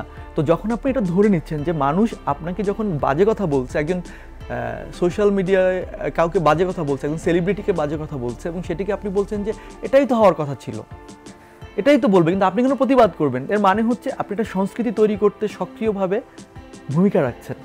একটা সংস্কৃতি তৈরিতে, একটা বাজে সংস্কৃতি তৈরিতে আপনি যখন সক্রিয়ভাবে ভূমিকা রাখবেন, এবং আমরা প্রত্যেকেই যখন ভূমিকা রাখবো, তখন তো এটা হবেই, এটা খুব স্বাভাবিক একটা ব্যাপার। আমার কাছে মনে হয়েছে, এবং আমরাও কিন্তু তখন ভাবতাম যে আচ্ছা ঠিক আছে, এটাকে আসলে আমাদের ইগনোর করা উচিত, আচ্ছা বলুক, মানুষ তো বলবেই। কিন্তু এখন এসে আমাদের কাছে মনে হচ্ছে যে না, আমাদের এখন রেসপন্স করা উচিত। যদি এটা না করা হয় তাহলে এটা কমবে না। হ্যাঁ, এটা আপনি চুপ থেকে এটাকে বন্ধ করতে পারবেন, এটা একটা সংস্কৃতি হিসাবে তৈরি হয়ে এস্টাবলিশড হয়ে যাচ্ছে। আর সংস্কৃতি পরিবর্তনশীল, কিন্তু একটা বাজে সংস্কৃতিকে আপনি আর কখনো তুলতে পারাটা অনেক কঠিন একটা ব্যাপার। সো ওইখান থেকে আমার কাছে মনে হয় যে যারা অনলাইনে সাইবার বুলিং করেন তারা যেমন অপরাধী, তাদের যারা প্রতিবাদ করে তাদেরকে মানে প্রতিবাদ করতে নিষেধ করাটা যারা করেন, মানে আমাদের সিভিল সোসাইটি বলেন, আমরা যারা ভদ্রলোক আছি মানে উইথিন কোর্ট, তারা যখন বলেন যে না তারা তো করতেই পারে, কিন্তু আপনি কেন রিপ্লাই করবেন, আপনাকে কি মানায় এটা করা, আপনার সাজে এটা করা, তারাও আসলে সমান দোষী। আমি নিজেও সোশ্যাল মিডিয়ার একজন ইউজার হলে তো সব কিছু দেখা যায়। ওটা দেখতে গিয়ে আমার মাঝে মাঝে এরকম মনে হয় যে যখন কোনো সাইবার বুলিংয়ের শিকার আরেকজন হয়, তখন সাধারণত মানুষ অ্যাডজাস্ট করে নিতে বলে বা ইগনোর করতে বলে। নিজের ক্ষেত্রে যখন নিজে শিকার হয়, তখন সে এক্সপেক্ট করে যে আরেকজন তার হয়ে কথা বলুক, তার পক্ষে কথা বলুক, তার হয়ে প্রতিবাদ করুক, এবং যখন করে না তখন সে নিজে খুব ফ্রাস্ট্রেটেড হয়। আমার কাছে এটা খুব দ্বিমুখী আচরণ মনে হয়। হয়তো যারা মনস্তাত্ত্বিক বা আপনারা যারা লেখক, তারা হয়তো এটা আরো ভালো বিশ্লেষণ করতে পারে। এটা খুবই ভালো একটা কথা বলছেন। আমি বলি, আমি তো আসলে মানে খুব কম মানুষের সাথে মানে ইন্টারাক্ট করি, মানে পার্সোনালি আমি মিশি আর কি। আমি খুব একটা বাসা থেকে বের হই না, পার্সোনাল আড্ডাও কার সাথে এরকম হয় না। তারপরও আমার একটা অভিজ্ঞতা আছে যে আমি তো লেখালেখি করি। তো সামাজিক যোগাযোগ মাধ্যমে আমি প্রচুর প্রমিনেন্ট মানে আমাদের লেখক, ইন্টেলেকচুয়াল চর্চার মধ্যে যারা আছেন, এদের অনেকেই দেখেছি যে আমাকে নিয়ে যখন বিভিন্ন সময় অনলাইনে নানান ধরনের মানে ইস্যুস তৈরি হয়, তারা আসলে কখনোই ওই বিষয়টাকে মানে জানার বা বোঝার চেষ্টা না করেই হচ্ছে গড্ডালিকা প্রবাহে গা ভাসিয়ে হচ্ছে ওকে ঠিক আছে ধুয়ে দিই আসেন, মানে সবাই দল বেঁধে। হ্যাঁ, তো আমি দেখি না মাঝে মাঝে, আগে প্রথম দিকে একটু হতাশ এবং অবাক হতাম যে ঠিক এই মানুষগুলোই যখন তাদের নিয়ে যখন কিছু হচ্ছে তখন তারা বলতেছে যে কেন আমাদেরকে নিয়ে এটা বলছে, কেন এটা করতেছে, অথচ তারা কিন্তু ঠিকই এগুলোতে পার্টিসিপেট করে। হ্যাঁ, তারা কিন্তু ঠিকই এটা নিয়ে পার্টিসিপেট করে। এটা পার্টিসিপেট, এখন ধরেন আমি আবারও বলি যে প্রত্যেকটা মানুষের কাজের পেছনে তার যুক্তি থাকে। যে চুরি করে তারও তার কাজের পেছনে একটা যুক্তি আছে, ঠিক আছে? মানে ধরেন পৃথিবীর সব সন্তানের কাছেই মনে হয় যে আমার বাবা, ধরেন একটা কারো বাবা খুব বড় ধরনের অপরাধ করছে, সন্তান কোনো না কোনো একটা লজিক দিয়ে সেই অপরাধটাকে বৈধতা দেওয়ার চেষ্টা করে। নাহলে ধরেন আপনার ফ্যামিলিতে বা আমার ফ্যামিলি থেকে অপরাধ করলে আমরা তাকে লুকানোর জন্য হেল্প করি কেন? আমরা তাকে পুলিশের কাছে ধরা দিতে পারি, আমরা সেটা করি না, কিন্তু বেশিরভাগ ক্ষেত্রেই আমরা তাকে লুকানো। ধরেন এরকম অনেক ঘটনাই ঘটে। ধরেন কোনো বাবা মায়ের ছেলে রেপ করেছে, আমি কিন্তু তাকেও হচ্ছে তারা সেভ করার চেষ্টা করে না? কারণ কি? কারণ আমরা আসলে আমাদের কাজগুলোকে বা আমাদের কাছের মানুষদের কাজগুলোকে নানান যুক্তিতে বৈধতা দেওয়ার চেষ্টা করি। আমার বক্তব্যটা হচ্ছে যে যখন আপনিও অন্য কারো বিরুদ্ধে নেতিবাচক মন্তব্য করতে স্বাচ্ছন্দ্য বোধ করেন এবং সেটিকে আপনি ভাবেন যে এটি করার পিছনে আমার যুক্তি আছে, তখন আপনাকে নিয়ে যখন অন্যরা করবে নিশ্চয়ই তারা ভাবে তাদেরও যুক্তি আছে। আমি ব্যক্তিগতভাবে আমার মনে পড়ে না আমি কখনোই সামাজিক যোগাযোগ মাধ্যমে কাউকে নিয়ে বাজে কথা বলেছি, কখনোই না। ধরেন অনেক ইস্যুস আছে, বড় বড় ইস্যুস আছে, তো আমি যেটা প্রথমত করি, ধরেন ওই যে আমি প্রথমেই বলেছি যে একজন মানুষকে আমি ব্যক্তিগতভাবে অপছন্দ করি, এটা নানা কারণে অপছন্দ হতে পারে। এরকম হতে পারে যে প্রফেশনাল জেলাসি থেকে অপছন্দ করতে পারি, হয় না? যে ধরেন আপনি একজন ভালো শিক্ষক, আপনাকে স্টুডেন্ট অনেক পছন্দ করছে, হয়তো আপনার শিক্ষকদের মধ্যে অন্য একজন এটিকে এই কারণে আপনাকে পছন্দ করছে না। মানে এটাকে আমি খারাপভাবে দেখছি না। আমাদের হিউম্যান সাইকোলজিটা আসলে, আমরা তো আর ধরেন সকল ধরনের দোষ ত্রুটির ঊর্ধ্বে না, আমরা তো মহামানব না, আমাদের এই ধরনের মানবিক ভুল ত্রুটি থাকবেই। আমার বক্তব্যটা হচ্ছে এই জিনিসটাকে অ্যাকনোলেজ করতে পারা যে হ্যাঁ আমি এই কারণে তাকে অপছন্দ করি না। আমি অপছন্দ করা আর ঘৃণা করা দুটো কিন্তু আলাদা জিনিস। কিন্তু আমরা এখন হচ্ছে ঘৃণার সংস্কৃতিতে বড় হয়েছে। আমি যে খানিক আগে বললাম যে আমার মা আমাকে এটি শিখিয়েছে যে তুমি এটা করো না, এটা করলে তোমার মা গালি খাবে। এই কথাটা বলার পিছনে আমার কারণ ছিল এটা যে আমাদের মা কখনো আমাদের শেখায় নাই যে তুমি কাউকে অপছন্দ করতে পারবে না, যে খারাপ কাজ করে তাকে তুমি অপছন্দ করতে পারো, কিন্তু যার কাজটা হচ্ছে আপাত দৃষ্টিতে তোমার কোনো ক্ষতি করছে না, সমাজের জন্য ক্ষতিকর নয়, কিন্তু তার আচরণ তোমার পছন্দ হচ্ছে না বলে তুমি তাকে ঘৃণা করছো। দুটা জিনিস, একটা হচ্ছে যে আমার তাকে পছন্দ হচ্ছে না। এখন আমার কোনো একটা কিছু পছন্দ না হওয়া মানেই যে সেটা ঠিক না তা কিন্তু না। আমি আপনাকে বোঝাতে পেরেছি যে আমার একটা কিছু পছন্দ না হওয়া মানে যে সেটা ঠিক না তা কিন্তু না। এখন ধরেন এখনকার সোশ্যাল মিডিয়া দেখবেন যে আমি তার হেটার, আমি সাদাত হুসাইনের হেটার, বা আমি হচ্ছে আয়মান সাদিকের হেটার, বা আমি সাকিব আল হাসানের হেটার। এই যে হেটার হচ্ছে কি একটা আইডেন্টিটি। আপনি ভাবেন যে এই আইডেন্টিটি নেওয়ার জন্য কিন্তু অনেক মানে নিচে নামার প্রয়োজন আছে। আমি ঘৃণ্যকারী, আমি ঘৃণাকারী, আমি অপছন্দ করতে পারি, কিন্তু আমাকে ঘৃণা করতে হবে কেন? যেহেতু ধরেন আমার একজনের পোশাক পছন্দ না বলে তাকে আমি ঘৃণা করতে পারি না, মানে যে আমি তাকে অপছন্দ করতে পারি, কিন্তু একজনের কথা পছন্দ না বলে, আমি তাকে একজনের লেখা পছন্দ না এই জন্য তাকে আমি ঘৃণা করছি। লেখা পছন্দ নাই হতে পারে, তার লেখা পছন্দ না, আমি তাকে অপছন্দ করতে পারি তার লেখা, কিন্তু আমি তাকে ঘৃণা কেন করব? Got my point? এখন এই যে আমাদের চিন্তার জায়গায় যে অস্থিরতা তৈরি হয়েছে, যে আমরা আসলে একটা চিন্তাকে কীভাবে শেপ আপ করা দরকার সেটাকে আমরা বুঝতে পারছি না। আমরা প্রচণ্ড রকমের হয়ে যাচ্ছে, আপনার এক্সট্রিমিস্ট হয়ে যাচ্ছে আমাদের চিন্তায়, আচরণে। এই এক্সট্রিমিজম থেকে আমাদের বের হয়ে আসতে হবে। যদি সেটা আমরা না করতে পারি তাহলে আসলে অনেক বড় সংকট। এটা হচ্ছে আমার বক্তব্য, যে আমাদের এই জায়গাটায়, এবং আমাদের সংবেদনশীল হতে হবে এই জায়গাটায়, যে আমরা কখনোই নিজের ক্ষেত্রে শতভাগ চাইবো অন্য আমাকে কেয়ার করুক, আমার হয়ে প্রতিবাদ করুক, কিন্তু আমি আমার সময় হচ্ছে সেটা করব না। আমার মনে পড়ে না আমি কখনো সোশ্যাল মিডিয়াতে কাউকে বাজে কথা বলেছি। অনেক ইস্যুজ এসেছে যেটাতে হয়তো কথা আমি বলতে পারতাম, কিন্তু আমি যখন চেষ্টা করি মানুষটাকে বোঝার যে আচ্ছা ওই মানুষটা এই কাজটি কেন করেছেন, বা সেটার পেছনে তার সে কি ইচ্ছাকৃত ভুল ছিল নাকি তাকে আমি ভুল বুঝছি, এই যে সময় দেয়া, চট করে কোনো একটা বিষয়ে সিদ্ধান্তে পৌঁছে না যাওয়া, হ্যাঁ, এটা আমাদের খুবই জরুরি। কিন্তু এখন কি হয়, আমরা চট করে ধরেন একটা খেলা হচ্ছে, ধরেন খেলা হচ্ছে 90 মিনিটের ফুটবল গেম হচ্ছে, ধরেন কোনো একটা টিম হচ্ছে প্রথম 10 মিনিটে 2টা গোল দিয়ে দিল, আমরা কিন্তু আর অপেক্ষা করতে পারি না, সাথে সাথে স্ট্যাটাস দিই যে ওই টিম হচ্ছে এত অসাধারণ খেলছে, তাহলে খেলা শেষ হতে হতে ওই টিম 4টা গোল খেয়ে ফেলছে, রাইট? এইটুকু ধৈর্য কিন্তু আমাদের নাই। সো আমরা একটা মানুষ সম্পর্কে কোনো একটা ঘটনা যখন অনলাইনে দেখি, সাথে সাথে আমরা ঝাঁপাই পড়ে মানুষটাকে ধুয়ে দিই। আমরা কিন্তু ওই মানুষ, এটা সোশ্যাল মিডিয়ার ট্রায়াল যেটাকে বলে, যে আমরা কিন্তু ওই মানুষের কথা কখনো শুনতে চাই না, শুনলেও সেটা বিশ্বাস করতে চাই না, ওই মানুষকে আত্মপক্ষ সমর্থন করতে দেই না, আমরা জাজমেন্টাল, আমরা তাকে উইথিন আ মিনিট হচ্ছে তাকে আমরা একদম সোশ্যাল মিডিয়ার ট্রায়ালে হচ্ছে হ্যাং করে ফেলি, দিয়ে দিই। কিন্তু এটা কি করা উচিত? আমাদের তো ধরেন আমার ব্যক্তিগত জীবনে তো এরকম অনেক ঘটনা ঘটতে পারে যেটা আমাকে মানুষ ভুল বুঝেছে, এরকম নিশ্চয়ই আমার লাইফে অনেক ঘটনা আছে, প্রত্যেকের জীবনেই নিশ্চয়ই আছে। তাহলে যখন আমি নিজে আমাকে যখন কেউ ভুল বোঝে, কেউ বাজেভাবে আঘাত করে, বা ধরেন আপনার পরিবারে আপনি ধরেন ফেল করেছেন এসএসসি পরীক্ষা, ইন্টারমিডিয়েট পরীক্ষায় ফেল করার পর আপনার বাবা মা বন্ধুরা আপনাকে যা ইচ্ছা তাই বলে গালাগালি করতেছে আপনার ব্যর্থতার জন্য, আপনার মানসিক অবস্থা কেমন হবে? যদি ওইটা না করে কেউ যেন আপনাকে আদর করে কাছে টেনে বুঝায় বলে যে তুমি এই কারণে ফেল করেছো, তোমার আসলে এইভাবে করা উচিত ছিল, করলে তুমি ভালো রেজাল্ট করতে পারতো, আচ্ছা ঠিক আছে খারাপ হয়েছে সমস্যা নাই, এটা থেকে তুমি শেখো, তুমি সামনে হচ্ছে এটা থেকে সতর্ক হও। আপনি বলেন কোনটা আপনাকে হচ্ছে একটা ভালো মানুষ হিসেবে গড়ে তুলবে? সো আমার কাছে এটা মনে হয় যে সামাজিক যোগাযোগ মাধ্যমে যা আমরা দেখি, যত ভালো আমরা দেখি তত ভালো হয়তো নয়, যত খারাপ আমরা দেখি তত খারাপও হয়তো নয়। এই জন্য আমরা হচ্ছে ইনস্ট্যান্ট যাতে করে সিদ্ধান্তে পৌঁছে না যাই, আঘাত না করি, এবং আমরা যাতে এটা না ভাবি যে হ্যাঁ আমি যখন আঘাত করছি তখন এটার পেছনে আমার যুক্তি থাকছে, কিন্তু অন্যরা যখন আমাকে আঘাত করছে তখন সেটা অযৌক্তিকভাবে করছে, এটা যেন না মনে করি। আমরা যদি মনে করি যে হ্যাঁ আমরা যতটা সম্ভব অন্যকে আঘাত না করে কথা বলবো। টার্মিনোলজি কমিউনিটি গ্রুপ, কমিউনিটি এখন ডেভেলপ করছে। ঘৃণা যেহেতু এটা একটা অনুভূতির নাম, হ্যাঁ অবশ্যই লেখক আপনি এটা বলতে পারবেন যে ঘৃণা নিশ্চয়ই ভালোবাসার মতো কোনো ভালো অনুভূতি নয়, ঘৃণা একটা খারাপ অনুভূতি। এখন আমি যদি ঘৃণা পোষণ করি কারোর প্রতি, সেই অনুভূতিটা তো আসলে আমার মধ্যেই রয়ে গেল, এটা কাইন্ড অফ পয়জন। সো ওই পয়জনটা কিন্তু আমি ক্যারি করছি, আমি যাকে ঘৃণা করছি তিনি কিন্তু সেই পয়জনটা ক্যারি করছেন না। তো এই যে এই পয়জনটাকে আলটিমেটলি আমাকেই ক্ষতি করছে না? এটা সবচেয়ে বেশি কি করে জানেন? সবচেয়ে বেশি হচ্ছে আপনাকে শান্তি দেয় না, অশান্তিতে রাখে। হ্যাঁ, মানে আপনি সারাক্ষণ হচ্ছে নিজের ভিতরে প্রচণ্ড অশান্তি অনুভব করতে থাকবেন।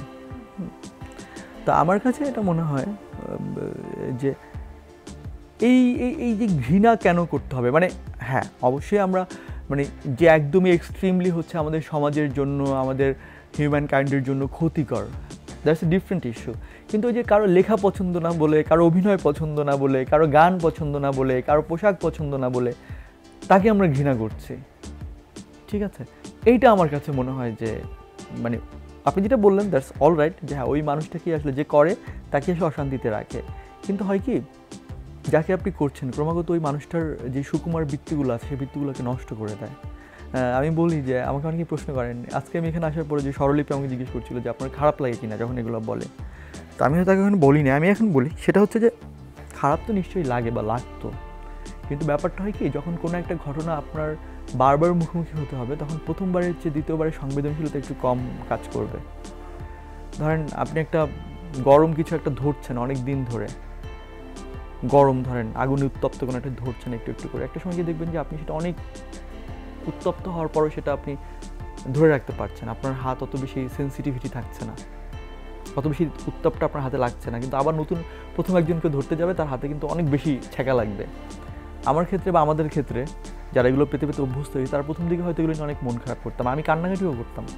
এখন আমার আর এগুলো লাগে না, আমার কাছে মনে হয় যে এটাই তো হওয়ার কথা ছিল। বরং যখন না হয় তখন মনে হয় আচ্ছা কী ব্যাপার, এত চারদিকে এত শুনশান নীরবতা কেন, আমাকে নিয়ে কেন কিছু না, জনপ্রিয়তা কমে যাচ্ছে এটা না, আমার কাছে মনে হচ্ছে সামথিং ইজ রং। কারণ হ্যাঁ মানে এটা এটা মানে তখন আমার কাছে মনে হয় যে আচ্ছা যেটা হচ্ছে এটার পেছনে মানে অস্বাভাবিক লাগে, কারণ এটা এমনই একটা ব্যাপার যে আপনি অভ্যস্ত হয়ে যাবেন।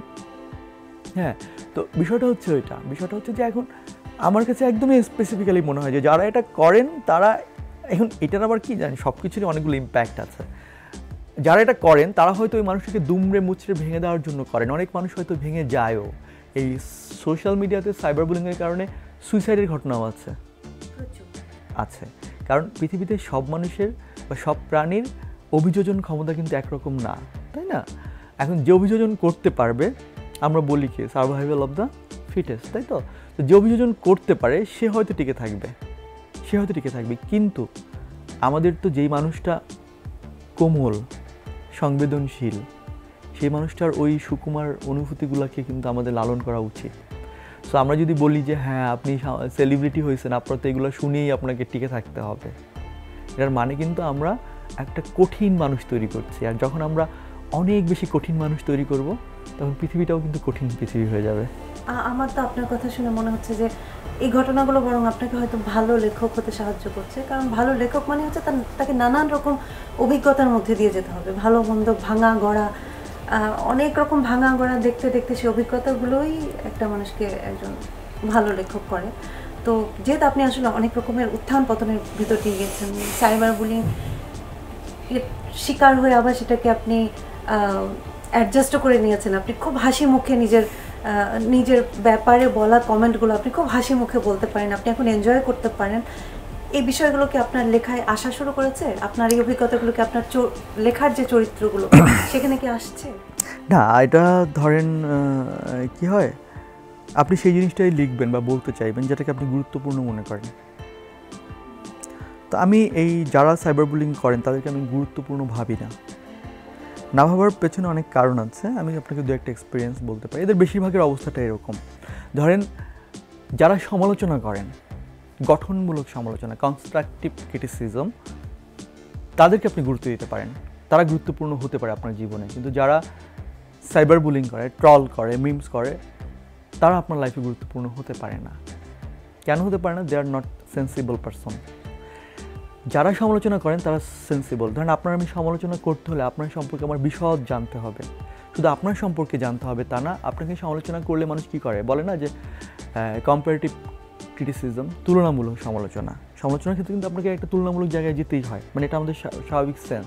তার মানে আপনাকে প্রচুর জানতে হবে ওই বিষয় সম্পর্কে, ওই বিষয়ের বাইরে ওটার সাথে সম্পর্কিত বিষয় সম্পর্কে জানতে হবে।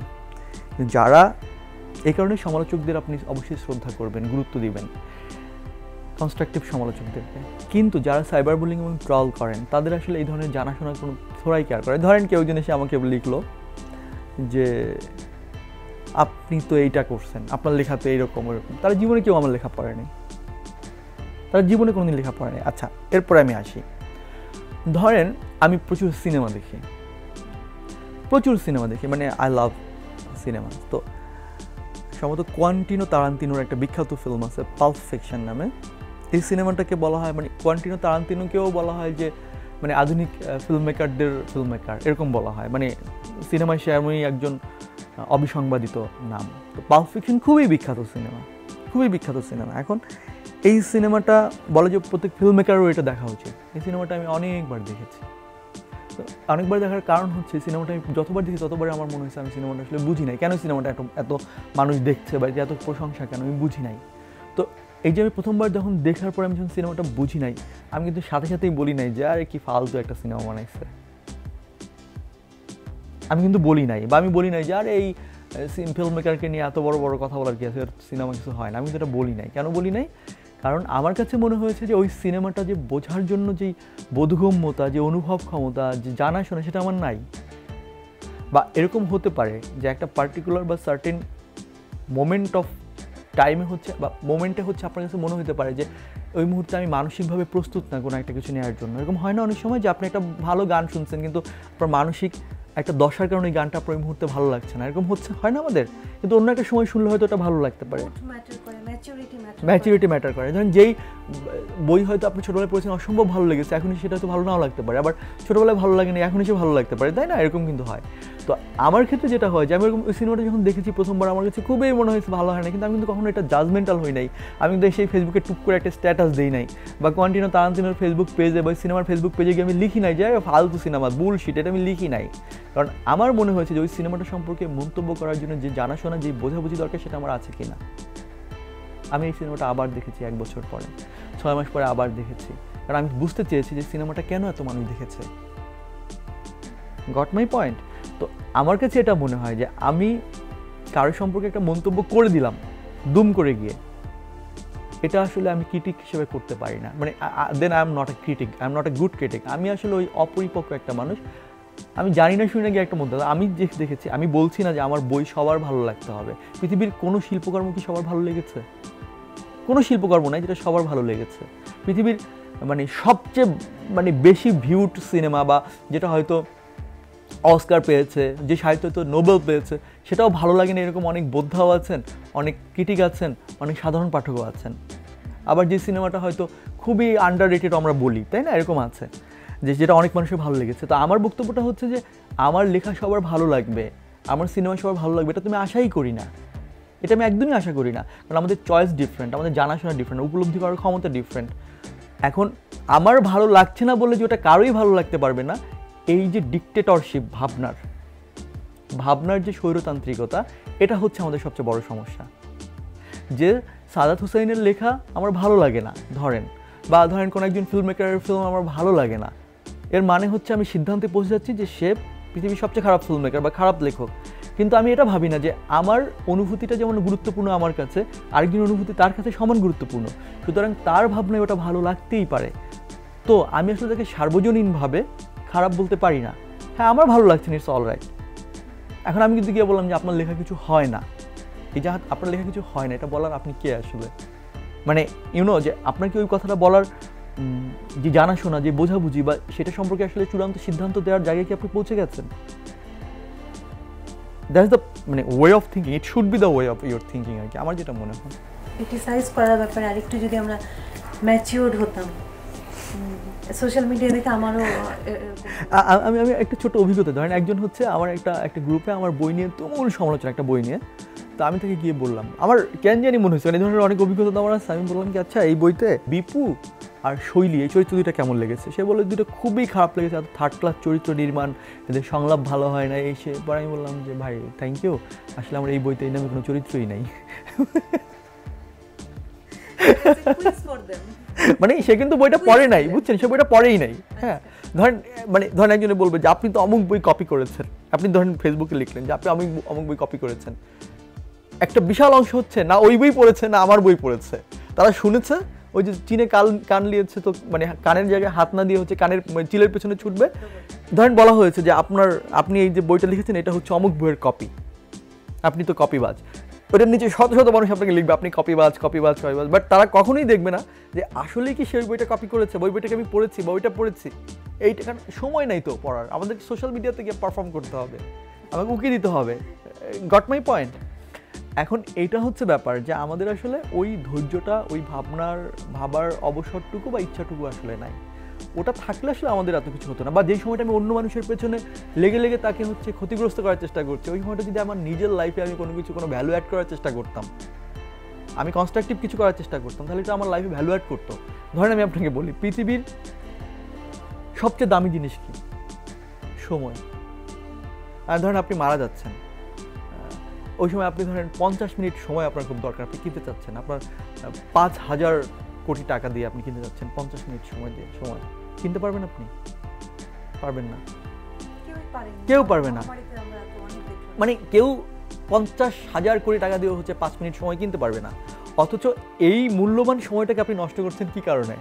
আরেকজনের পিছনে হেট্রেট ছড়িয়ে, তাকে গালি দিয়ে, তার ক্ষতি করার চেষ্টা করে। তার মানে আপনার মতো বোকা কি বা আমার মতো বোকা যারা কাজটা করেন, তাদের মতো বোকা কি পৃথিবীতে আর কেউ আছে? নাই। সুতরাং তাদেরকে এত গুরুত্বপূর্ণ ভাবার তো কোনো কারণ নাই। সো আমি আসলে তাদেরকে অত গুরুত্বপূর্ণ ভাবি না যে আমার লেখালেখিতে তাদের নিয়ে আসতে হবে। না, আমার মনে হয় যে সাফারিংটার কথা আপনি বলছেন, এটা যে শুধু সেলিব্রিটিরা এই সাফারিংটা জানেন তা না, এমনকি সাধারণ ছেলে মেয়েরাও কিন্তু জীবনে আমরা এরকম দেখি যে বিশেষ করে মেয়েরা অনেক বেশি আমাদের সমাজে নিজেদের জীবনটা ফেলে দিয়ে আরেকজনের জীবন নিয়ে, যেটাকে আমরা পরচর্চা করি। আচ্ছা, না আমি বলছি মেয়েরা এটার শিকার হয় আর কি, শিকার হয় বেশি। পরচর্চা তো আমরা সবাই করি আর কি কম বেশি। Cyber bullying is kind of পরচর্চা। আমিও বুঝতে পারি না যে এখানে এন্টারটেইনমেন্টটা আসলে কোথায়। আর মতামতের ব্যাপারে যেমন আমি এভাবে দেখি যে আমার মন্তব্য যা করা হয়েছে তার চেয়ে আমি আগে লক্ষ্য করি মন্তব্যটা কে করেছেন, তার কি সেই হাইট আছে সেই মন্তব্যটা করার। যখন দেখি যে সেই রকম হাইটের কেউ একজন একটি মন্তব্য করেছে, তখন আসলে সেই মন্তব্যটার ওয়েট একরকম, আর তার যদি কোনো প্রোফাইল না থাকে তাহলে আসলে মন্তব্যটা ভালো একটা কথা বলেছেন। যেমন ধরেন আমি আপনাকে বলি, আমি একটা কথা বলি, এটা নিয়ে কি হয়, কিছুদিন আগে আমার একটা 1 ঘন্টার ভিডিও থেকে 1 ঘন্টা 40 মিনিটের একটা ভিডিও থেকে 17 সেকেন্ডের একটা ভিডিও কেটে একজন অনলাইনে শেয়ার করলেন। সেখানে কি আমি একজন বলেছে যে আপনি সমালোচনাকে কীভাবে নেন বা আপনাকে কেউ সমালোচনা কীভাবে নেন। তো আমি বলেছি যে আমি কেন আপনার সমালোচনা নিতে বাধ্য, হ্যাঁ আপনি কে, আমি এটা বলেছি। তো বলার পরে আপনি কে, আমি বলছি যে হু আর ইউ, মানে আমি কেন হচ্ছে আপনার সমালোচনা নিতে বাধ্য। তো সে কী করেছে, এই 1 ঘন্টা 40 মিনিটের আলোচনা থেকে এই 17 সেকেন্ড যে হু আর ইউ, আমি কেন আপনার সমালোচনা নিতে বাধ্য, এটুক কেটে ফেসবুকে দিয়ে দিয়েছে। এখন এটার নিচে তো আবার গালির পসরা, আমরা পাঠকরা দ্বারা সাদ হুসাইন বানাইছি, সো আমরা যদি সমালোচনা করতে না পারি তো কে করবে। কিন্তু আমি কিন্তু আসলে কথাটা এটা বলি না। আমি যেটা বলেছিলাম সেটা হচ্ছে এটা যে আপনি সমালোচনা করতে পারেন, সেটা আমি শুনতে পারি, কিন্তু সেটা নিতে তো আমি বাধ্য না। আপনি খেয়াল করেন যে ধরেন একজন লোক, ধরেন সচিন টেন্ডুলকার ক্রিকেট খেলে, এখন সে 2টা ম্যাচে পরপর রান পায় নাই। এখন একজন দর্শক তারা বলতেছে যে আপনার হচ্ছে ফ্রন্ট ফুটে পাটা আরও সামনে আগানো উচিত, আপনার ব্যাক ফুটে গিয়ে এইভাবে খেলা উচিত। এটা ধরেন তার একটা সমালোচনা যে আপনার হচ্ছে না ব্যাটিং। এখন সচিন টেন্ডুলকার কি উচিত হবে তার এই সমালোচনাটা গ্রহণ করা মানে তার এই পরামর্শটা নেওয়া উচিত হবে? হবে না। সচিন টেন্ডুলকার তার পরামর্শটা নেবেন যিনি এইটা সম্পর্কে ভালোভাবে জানেন, তার কোচ যিনি ক্রিকেট সম্পর্কে ভালো জানেন, যিনি বোদ্ধা। আমার কথাটা খেয়াল করে শোনেন, তার পরামর্শটা নেওয়া সচিন টেন্ডুলকারের উচিত হবে, তার সমালোচনাটা গ্রহণ করে। সে দর্শক এটা শুনতে পারে, কিন্তু সে যদি বলে যে না আপনাকে আরও ফ্রন্ট ফুটে পা নিয়ে খেলতে হবে, আপনাকে হচ্ছে মানে ব্যাট যখন আপনি ছেড়ে দিচ্ছেন তখন আপনাকে এইভাবে ব্যাট নড়াইতে হবে, আপনাকে এইভাবে হচ্ছে ফরওয়ার্ড ডিফেন্স করতে হবে। এখন আপনি যদি না শোনেন তাহলে হলো কি যে আপনি সমালোচনা নিতে পারেন না। খেয়াল করেন, ওই সমালোচনা শুনলে তো তিনি সচিন টেন্ডুলকারই হতে পারতেন না। That is my point. এখন সচিন টেন্ডুলকার শুনবে কারটা? সে শুনবে যে তাকে যে কোচিং করায়, যে ক্রিকেটটা ভালো বোঝে তারটা।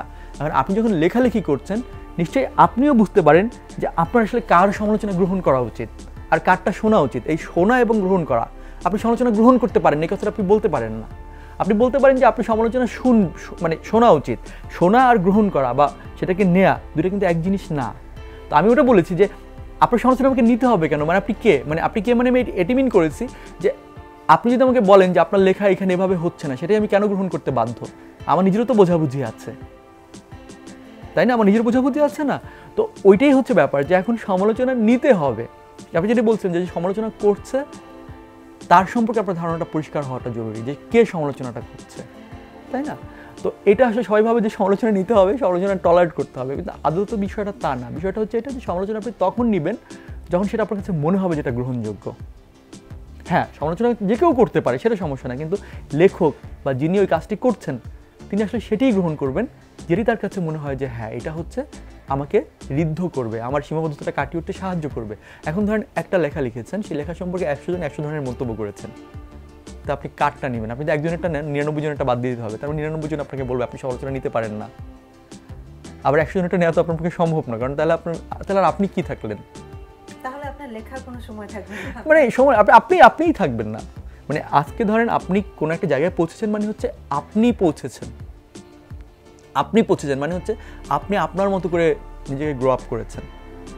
এখন আপনি যদি এই চারদিকে সমালোচনা শুনে আপনাকে নিয়ত পরিবর্তন করতে হয়, যে যা বলবে তাই শুনতে, সেটাই পরিবর্তন করতে হবে, তাহলে তার আপনি থাকলেন না, তাহলে আপনি অন্যদের আপনি হয়ে গেলেন।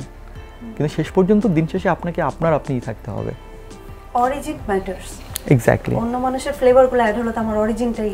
এক্স্যাক্টলি। আপনি তো আপনাকে সমৃদ্ধ করতে পারেন, আপনার সীমাবদ্ধতাগুলো কাটিয়ে উঠতে পারেন, বাট দ্য ফ্যাক্ট হচ্ছে যে আপনি যে যা বলবে তাই আপনাকে শুনতে হবে, সেভাবে নিজেকে পরিবর্তন করতে হবে, এটা করা যাবে না।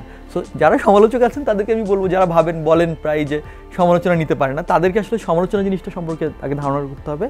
আর তার আগে ধারণা করতে হবে নিজের সম্পর্কে। আপনাকে আয়নার সামনে দাঁড়ায় বুঝতে হবে যে আমি যে বিষয়ে কথাটা বলছি, এই বিষয় সম্পর্কে আমার জানাশোনা কতটুকু, আমি যে মতামতটা দিচ্ছি এটা মতামত দেওয়ার মতো জরুরি কিনা, বা এটা আসলেই আমি দিতে পারি কিনা, সেটা খুব জরুরি। ধরেন এখন আমাদের যারা রাষ্ট্র চালান, ধরেন আমাদের পররাষ্ট্রমন্ত্রীর পররাষ্ট্র পলিসি নিয়ে এমন একটা কথা বলছেন, যিনি হয়তো ওই পররাষ্ট্র নীতি নিয়ে তিনি জানি না। এখন তিনি যদি ভাবেন যে না ঠিক আছে, আমি যেহেতু এটা নিয়ে বলছি, তার মানে এটাই গ্রহণ করতে হবে, যেহেতু আমি সমালোচক, বিদগ্ধ সমালোচক। এখন কেউ যখন ওই জায়গা পর্যন্ত না পৌঁছায়, আপনি যখন 100 তলা সিঁড়ি বেয়ে ছাদে উঠবেন, নিচ থেকে অনেকের মনে হবে যে এটা বেয়ে ওঠাটা তো খুবই সহজ, এটা আরও দ্রুত ওঠা যাইতো, জ্ঞানের অভাবে মনে হবে, কারণ আপনি তো এটার এক্সপিরিয়েন্স করেন নাই। আপনি হয়তো যদি 100 তলায় উঠতেন, তাহলে আপনি বুঝতে পারতেন যে এটা ওঠা আসলে কতটা কঠিন। তখন কিন্তু আপনি আর এইভাবে বলতেন না, আপনি 100 তলায় ওঠার আগে যেভাবে বলতেন, ওঠার পরে কিন্তু আর ওভাবে বলবেন না। এই ফারাকটা বুঝতে হবে, এই উপলব্ধিটা থাকা জরুরি।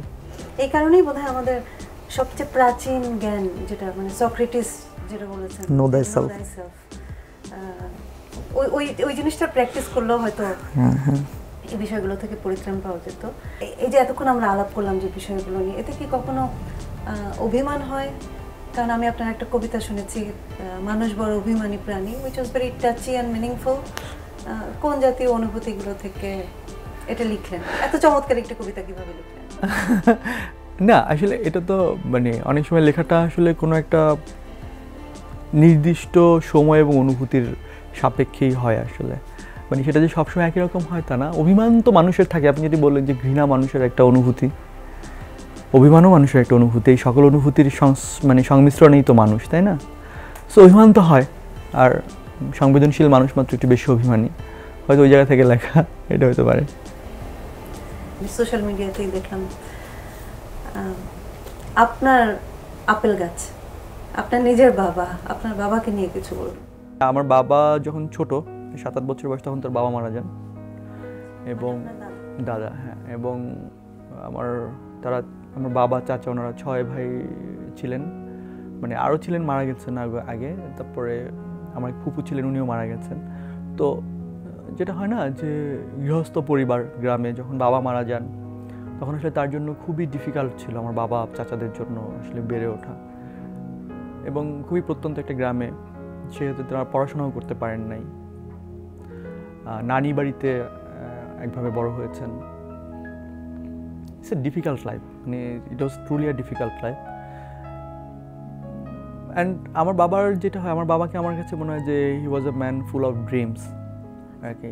উনি যত ক্ষুদ্র পরিসরেই থাকেন না কেন, উনার অনেক ধরনের স্বপ্ন ছিল, হয়তো মানে সেই স্বপ্নগুলো সফল করার ওয়ে উনি জানতেন না, বাট উনি হয়তো ভাবতেন যে কোনো মিরাকেল ঘটবে লাইফে, এবং তখন আমার স্বপ্নগুলো সফল হবে। আমার কাছে মনে হয় যে উনি অনেক কিছু মানে এখন এসে মনে হয়, ছোটবেলায় তো হয়তো মনে হতো না বা ভাবতাম, এখন এসে মনে হয় যে আমার বাবা অনেক যুক্তিহীন একজন মানুষ, এরকম আর কি। আর নানানভাবে হয়তো আপনি সেটাকে ব্যাখ্যা করতে পারবেন। এটা হয় যে বাবাকে আমি যেটা দেখতাম সেটা হচ্ছে যে উনি দেখতে অনেক হ্যান্ডসাম, মানে ছোটবেলা থেকে আমরা দেখেছি যে মানে আমার কাছে মনে হয় যে এত সুদর্শন মানুষ আমি আমার মানে খুব কম দেখেছি।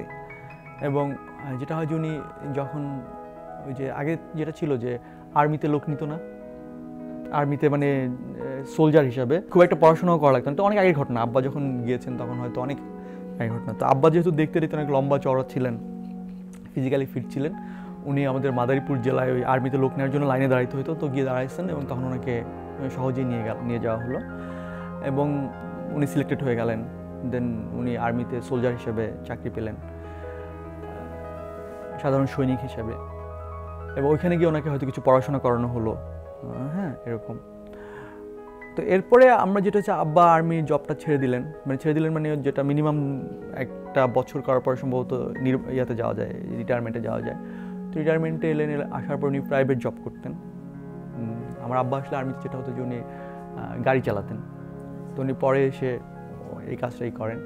এবং যেটা হয় যে এটা আমাদের কাছে মানে এর মধ্যে থেকে উনি চেষ্টা করেছেন যে আমাকে ইউনিভার্সিটিতে পড়ানোর। আমি ইউনিভার্সিটিতে পড়ি, পাশ করেছি। তো এই পুরো সময়টা আমি আমার বাবাকে দেখেছি, যা আমি যেটা বললাম গল্পটাতে যে আপেল গাছের মতো। আসলে কি বাবারা মানে আমরা মানে আমার যেটা মনে হয় যে আমরা সন্তানরা আমাদের মায়েদেরকে যেভাবে অনুভব করি, মায়েদেরকে যেভাবে কেয়ার করি, মায়েদের যেভাবে কাছাকাছি থাকি, আমাদের বাবারা আসলে আমাদের পরিবারের মধ্যে সবচেয়ে নিঃসঙ্গ মানুষটা। কারণ তারা অদ্ভুত একটা কারণে তাদের চারপাশে একটা দেয়াল তুলে রাখেন। কিংবা তারা হয়তো ধরেন আমার মা আমাকে ভালোবেসে যেভাবে সেটা প্রকাশ করেন, বাবারা সেটি করতে পারেন না। তো এটির কারণে আমাদেরকে একটা সময় পর্যন্ত মনে হয় যে বাবারা অনেক কঠিন, বাবারা অনেক ছোটোবেলায় মনে হয় বাবাদেরকে ভয় পাই আমরা বেশি। হুমায়ুন আজাদের একটা বিখ্যাত কবিতা আছে এরকম যে আমাদের বাবাদেরকে আমরা বলতাম আপনি, আর মাকে বলতাম তুমি। এই যে ধরেন এটা কিন্তু একটা দারুণ অবজারভেশনের ব্যাপার। তো এই যে বাবাদেরকে আপনি বলে, এটার মানে কি বাবারা অনেক কঠিন, অনেক রাগী, অনেক দুর্দণ্ড প্রতাপশালী। আমাদের মায়েরাও আমাদের বাবাদের জন্য তটস্থ থাকেন অনেক সময়। তো এটি না আমার কাছে মনে হয় এটি তাদেরকে এরকমভাবেও তৈরি করে যে তারা আসলে তাদের নিজেদের যেই অনুভূতিটা, সেই অনুভূতিটা প্রকাশ করতে লজ্জা পান বা দ্বিধা তৈরি হয়ে যায়, তারা পারেন না এটি প্রকাশ করতে। মা যেমন এসে আপনাকে জড়ায় ধরে হাউমাউ করে কাঁদবে, বাবা কিন্তু সেটি পারেন না। যার ফলে আমরা ছোটোবেলা থেকে বাবাদের সম্পর্কে এক ধরনের দূরত্ব তৈরি হয়, মনে হয় যে তারা দূরের মানুষ বা তাদের কোনো দুঃখ কষ্ট নাই, তাদের কোনো দুঃখ কষ্ট নাই। ধরেন কার যেন একটা লেখা পড়লাম যে বাবা হারিয়ে গেছে। তো বাবা হারিয়ে গেছে পর পুলিশ আসছে জিজ্ঞেস করতে যে বাবা হারিয়ে গেছে, আপনার বাবা কী রঙের জামা পরা ছিলেন? হ্যাঁ তা তো জানি না। হ্যাঁ নোটিস, হ্যাঁ আপনার বাবার পরনে কি ছিল তা তো খেয়াল করি নাই। কটার দিকে বেরিয়ে গেছে তাও তো জানি না। কিন্তু মা 1 মিনিটের জন্য বাইরে গেলে মা কি শাড়ি পরে গেছে, কখন গেছে, কতক্ষণ হলো গেছে, এটা আমাদের মনে থাকে। এই যে বাবারা আমাদের পরিবারের মধ্যে থেকেও নিঃসঙ্গ হয়ে উঠছেন, এটা আসলে আমরা ফিল করতে পারি না। এবং এই নিঃসঙ্গতাটা যত মানে সময় যায় ততটা বাড়তে থাকে, কারণ শৈশবে যে ভাবনাগুলো আপনার মধ্যে পথিত হয়ে যাবে সেটা আপনি থেকে বের হয়ে আসতে পারবেন না। তো আমার কাছে মনে হয় যে আমার বাবার অনেক অদ্ভুত ঘটনা আমার মাথায় আছে। যে আমি যখন ইউনিভার্সিটি থেকে আমার বাবার কাছে টাকা নিই, আমার বাবা হচ্ছে আমি যখন 2nd ইয়ার বা 3rd ইয়ার ফাইনাল পরীক্ষা দিই তখন স্ট্রোক করে তার ডান দিকটা প্যারালাইজড হয়ে যায়। প্যারালাইজড মানে আংশিক পক্ষাঘাতগ্রস্ত হয়ে যায়। তিনি এখনও মানে একদম পুরোপুরি সুস্থভাবে হাঁটতে পারেন না বা নিজের হাতে খেতে পারেন না। তো এটা তো অনেক আগের ঘটনা, প্রায় 14-15 বছর আগের ঘটনা। এই যে স্ট্রোক করার আগ পর্যন্ত বাবা তো তখন বাড়ি চলে যান। তো তখন আমার মনে আছে যে আমি হয়তো টাকা নিতে আসতাম ইউনিভার্সিটি থেকে, মাস খরচের টাকা, মানে পুরোটা নিতে আসতাম না, আমি টিউশন করতাম আর বাকিটা আব্বার কাছ থেকে নিতে আসতাম।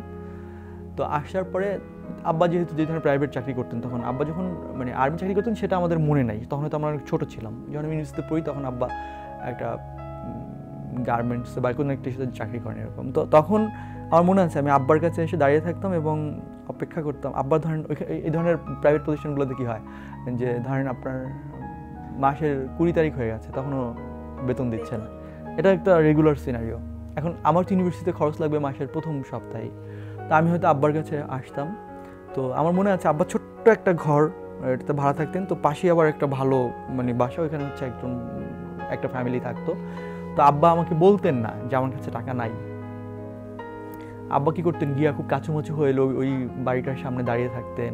হয়তো ওনার কাছে আগের মাসেও টাকা নিয়েছেন, সেটা দিতে পারেন নাই এখনও। এই মাসে 2 মাসে বেতন হচ্ছে না, আবার এই মাসে এসেছে আবার টাকা চাচ্ছেন, মানে যে দ্য ফিলিং। এই দৃশ্যটা আমার চোখে এখনও লেগে আছে।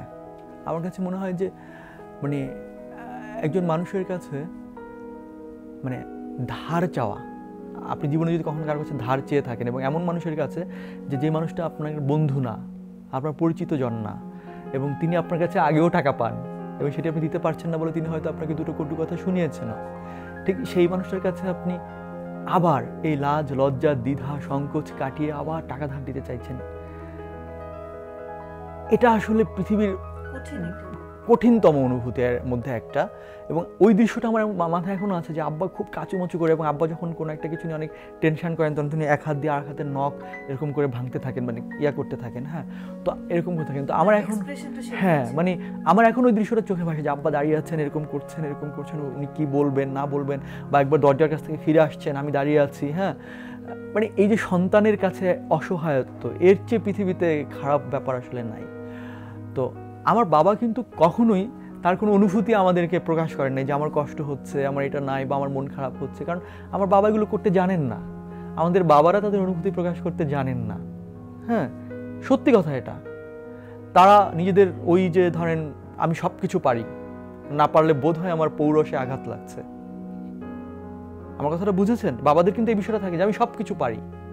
কারণ ধরেন আমি বলি বিষয়টা কীরকম হয়, ছোটোবেলায় ধরেন আপনার বাবা আপনাকে, আপনার মা, আপনি আপনার বাবা যাচ্ছেন, রাস্তা পার হচ্ছেন, স্বাভাবিকভাবে আপনি তখন কার কোলে থাকবেন?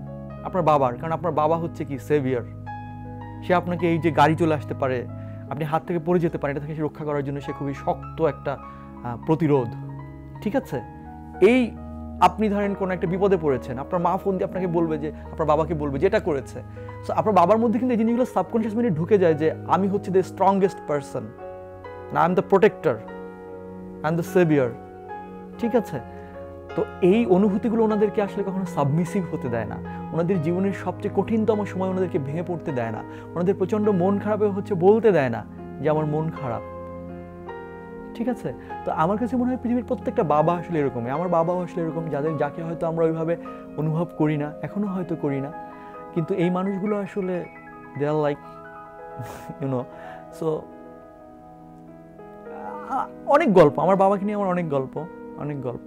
মানে আমি আমার লাইফে খুব স্ট্রাগল করেছি, কারণ ধরেন যখন আমার university second year third year পড়ি তখন আমার বয়স কত, 20, 21, 22 বছর বয়স। তারপর থেকে কিন্তু আমার ফ্যামিলি রেসপন্সিবিলিটি আমাকে নিতে হয়েছে। আমার তখন সিচুয়েশনটা এরকম ছিল যে হয় আমার পড়াশোনা কন্টিনিউ করতে হবে, যদি আমি পার্ট টাইম কোনো কাজ করি তাহলে তো আমি আমার ফ্যামিলিতে টাকা দিতে পারবো না, তাহলে ফ্যামিলি কীভাবে চলবে? কারণ my father was the only earning member of my family. On the other hand হচ্ছে যে হয় আমাকে, অথবা হচ্ছে আমাকে যেটা করতে হবে সেটা হচ্ছে আমাকে আমার ফ্যামিলি রেসপন্সিবিলিটি নিতে হবে, কিন্তু পড়াশোনাটাকে ছেড়ে দিতে হবে। বাট আই এম ব্লেসড যে আমি দুটোই কন্টিনিউ করতে পেরেছি, আমার ফ্যামিলিকেও আমি করতে পেরেছি, আমার পড়াশোনাও কন্টিনিউ করতে পেরেছি। তো এই পুরোটা সময় আমি দেখেছি যে তখন আমি বুঝতে পেরেছি যে আসলে মানে বাবারা আসলে কি করেন। মানে আমি তো তখন বুঝতে পেরেছি আমার বাবা আসলে কী করতেন। খুবই অল্প টাকা বেতন পেতেন, আমার ছোট ভাই বোন মা বাড়িতে থাকতেন, তাকে টাকা পাঠাতে হবে, আমি বুঝতে পারি আমাকে টাকা দিতে হবে। তিনি টাকা কয় টাকা বেতন পেতেন, তো এরকম মানে তখন আমি বুঝতাম যে তিনি কিভাবে আসলে অ্যাডজাস্ট করেন। মানে এটা আমার কাছে অবিশ্বাস্য লাগতো যে তিনি কিভাবে অ্যাডজাস্ট করেন, এটা একটা আনবিলিভেবল ব্যাপার।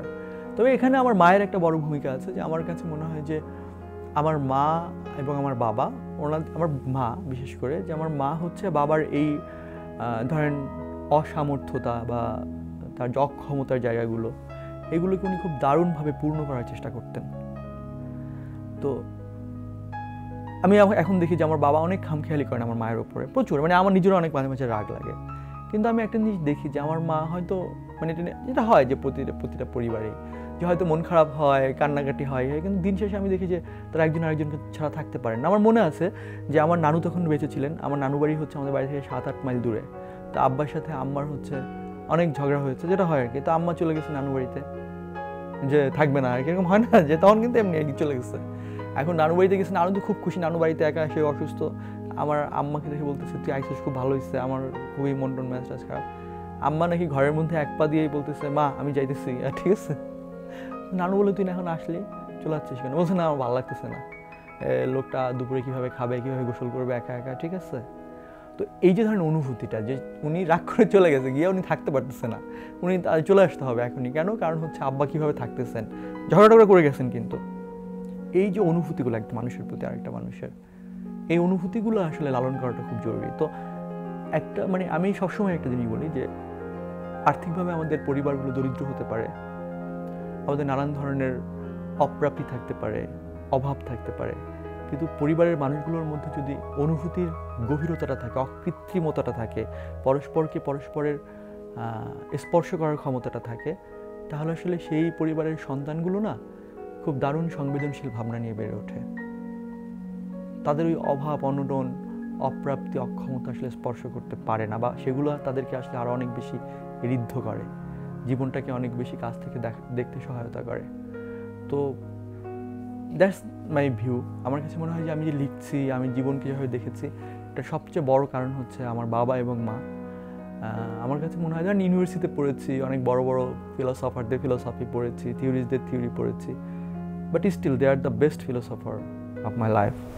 And they have their own chemistry in their life. তাদের রিলেশনশিপ একটা নিজস্ব কেমিস্ট্রি ছিল, যেটা হয়তো এখনকার যুগে আমরা যে ধরনের রোমান্টিসিজম ভাবি রিলেশনে থাকাটা খুবই অপরিহার্য, সেটা ছিল না তাদের মধ্যে। হয়তো তারা কখনো মানে তারা হয়তো জানেন না তাদের ম্যারেজ অ্যানিভার্সারি কবে, জানেন না, টু বি অনেস্ট, তারা জানেন না। তারা একজন আরেকজনের জন্মদিনও জানেন না, তারা জানেন না যে তাদের কি কোন দিন ভ্যালেন্টাইন্স ডে, তাদের প্রকাশটা হয়তো কেয়ারিং এ কখনোই জানেন না। আমি বলি এই যে আব্বার সাথে সারাক্ষণ লেগেই থাকে। আব্বাকে আমি একবার ঢাকায় নিয়ে আসলাম ট্রিটমেন্টের জন্য, 9 দিন বা 10 দিন থাকা লাগতো। মাই গুডনেস, মানে আমার কাছে মনে হচ্ছে একটা মাছকে যখন মানে জল থেকে তুলে নেওয়া হওয়ার পর যে তরপায় সারাক্ষণ, আব্বা মনে হচ্ছে ওরকম হয়ে গেল, মানে আম্মাকে ছাড়া রাখতে পারতেছে না। এই যে অনুভূতিগুলো, তাদের বয়স কত, আমার বাবার বয়স এখন 75, আমার মায়ের বয়স কত 60 বা 65। তো এই যে ধরেন এই যে অনুভূতিগুলো, আমার কাছে মনে হয় যে পরিবার খুব বড় একটা ব্যাপার। আমাদের সবার জীবনেই অনেক সীমাবদ্ধতা আছে, ভুল আছে না? আমার বাবা যে পরিমাণ রাগারাগি করেন, আমার মানে রাগ করেন যুক্তিহীনভাবে, আমি সিরিয়াসলি বলি, আমার কাছে মনে হয় যে এটা অন্য কেউ হলে মানে এটা, কিন্তু আমার আম্মা সে আহত হন, কষ্ট পান, কিন্তু দিন শেষে তিনি ভাবেন যে মানুষটা তো আমারই, বা আমার I have two live with him, এবং আমি ছাড়া তার আসলে কেউ নাই হোক, সে কার সাথে রাগ করবে। মানে বিষয়টা কীরকম আমি বলি, রাগ করলে আমরা কী, ধরেন আপনার সাথে আপনার কাছে কোনো একজন মানুষ রাগ করলে আপনি অভিমান করেন বা আমি অভিমান করি, কিন্তু আমার মায়ের ভাবনাটা আসলে অনেকটা এরকম। আমার যেটা মনে হয় যে আমরা যদি বাসে চড়ি, বাসে নিশ্চয়ই আমরা বাসের পাশের সিটের মানুষটার সাথে রাগারাগি করবো না, ঝগড়া করবো না, আমরা আসলে ঘরে গিয়ে হয়তো ঘরের মানুষের সাথে রাগারাগি করবো, কারণ সে আমার ওই জায়গাটা। এই অনুভূতিগুলো আসলে আমার কাছে মনে হয় গুরুত্বপূর্ণ। আমি আব্বা আম্মার মধ্যে এই জিনিসটা সবসময় দেখি, আমার কাছে মাঝে মাঝে মানে মনে হয় যে এটা আর সহ্য করা যাচ্ছে না, এত অযৌক্তিক, মানে আব্বা বেশিরভাগ সময় এটা করেন, কিন্তু দেখি যে আম্মা সবসময় বলবে এই তোর আব্বা যেন এটা নিয়ে মন খারাপ না করে, তোর আব্বাকে কিছু বলা যাবে না। হ্যাঁ, আবার আব্বাও হয়তো কখনো কখনো, যেমন আমার মনে আছে ছোটোবেলায় আমি একবার ঢাকায় আসতেছি, লঞ্চে আব্বার সাথে বসে হয়তো আব্বা কথাটা বলতেছে যে আমার জীবনে আমি তো শূন্য থেকে শুরু করেছি, আমার জীবনে কিছুই ছিল না, আজকে আমি যতটুকু আসছি জাস্ট এই সব কিছু তোর মায়ের জন্য, সো তোর মাকে কখনোই কোনোদিন কষ্ট দিস না। সো আমার কাছে মনে হয় যে মানে এই অনুভূতিগুলো লালন করা খুব জরুরি। গভীর মানের সম্পর্ক, হয়তো সেলিব্রেশন টাইপ না, সেলিব্রেশন একদমই না, একদমই না। আমার বাবা মা হয়তো আমাদের জন্মদিনও হয়তো তারা জানেন না, মানে ঠিক মতো, মানে আমার জন্মদিন জানেন কিন্তু মনে নাই হয়তো, মানে আমার মনে আছে আমারটা আমার মা লিখে রেখেছিলেন, আমারটা আমার ছোটো ভাইয়েরটা, কিন্তু তাদের মনে থাকে না। এখন ধরেন এই তাদের মনে থাকে না, এই জন্য কি তারা আমাকে কম ভালোবাসেন? নিশ্চয়ই না। তো দিস ইজ দ্য ওয়ে, যে এখন আমাদের জীবনে সব কিছু আসলে উদযাপন কেন্দ্রিক হয়ে গেছে, বাণিজ্যিক অনেকটা, হ্যাঁ, উদযাপনগুলো আসলে অনেক বাণিজ্যিক হয়ে গেছে। আপনি তো নিজেই লেখেন, আপনার কাছে কি মনে হয় না যে আমাদের সাহিত্যে বাবা চরিত্রটা অনেকটা অভিভাবকের মতো? আমাদের শিল্প, সাহিত্য, গল্প, উপন্যাস, কবিতাতেও কিন্তু আমার কাছে মনে হয় যে মা যতটা প্রমিনেন্ট অ্যাজ এ ক্যারেক্টার, আমরা মায়ের আবেগগুলোকে যতটা তুলে ধরা হয়েছে, মায়ের ত্যাগগুলোকে যতটুকু তুলে ধরা হয়েছে, বাবা চরিত্রটাকে আসলে আমরা একটা অভিভাবক হিসেবে তুলে রেখেছি, যেন অ্যাজ ইফ তার খুব একটা আবেগ নেই। আমাদের সাহিত্যেও কি বাবা চরিত্রটা একটু উপেক্ষিত না মায়ের তুলনায়? আমি ওইটাই তো বললাম, মানে আমি এরকম যে ঠিকই আছে, মানে ঠিকই আছে এই কারণে যে বাবারও তো এরকমই, মানে আমি বললাম না যে বাবাদের বিষয়গুলো আসলে আমরা ফিল করতে পারি না। সো এই জন্য খুব স্বাভাবিকভাবে সাহিত্য কি, আপনি যেটা ফিল করবেন সেটাই তো আপনি লিখবেন। তো বাবাকে আমরা ওইভাবে ফিল করতে পারি না, বাবা আমাদের ফিল করাতে পারেন না, এটাই। তবে হচ্ছে না যে হ্যাঁ, মায়ের তুলনায় অবশ্যই আর এখন বেশি দুটো কম্পেয়ার করার সুযোগ নেই, আসলে কম্পেয়ার করার সুযোগ নেই। বাবাকে নিয়েও প্রচুর লেখা হয়েছে, কিন্তু মার সাথে যে তুলনামূলক একইভাবে করতে হবে তা সেটা না, এটা আসলে মানে যার যার জায়গাটা আসলে তাড়াতাড়ি, সবাই যে অনুভব করেন না তা না, নিশ্চয়ই করেন। আজকের লেখক হয়ে ওঠা, এতে করে হয়তো এর পিছনে আপনার এই যে পরিবারের খুব গভীর বন্ডিংয়ের একটা পরিবার, তার অনেক বড় একটা রোল আছে, যেটা আমি বুঝতে পারলাম। আপনি লেখালেখি করছেন, প্রতিষ্ঠিত লেখকদের তুলনায় অনেক কম বয়সে আপনি প্রতিষ্ঠা পেয়েছেন, কিন্তু এর মধ্যে আপনি একবার অবসরেও গেছেন, আমি যতটুকু জানতে পারলাম। অবসর জীবন যাপন করে আবার আপনি লেখালেখিতে ফিরে এসেছেন। না, এটা ঠিক অবসর না, এটা হচ্ছে কি আমি তো ধরেন মানে এটা আসলে আমি প্রচণ্ড ইনফিরিয়রিটি কমপ্লেক্সে ভুগতাম।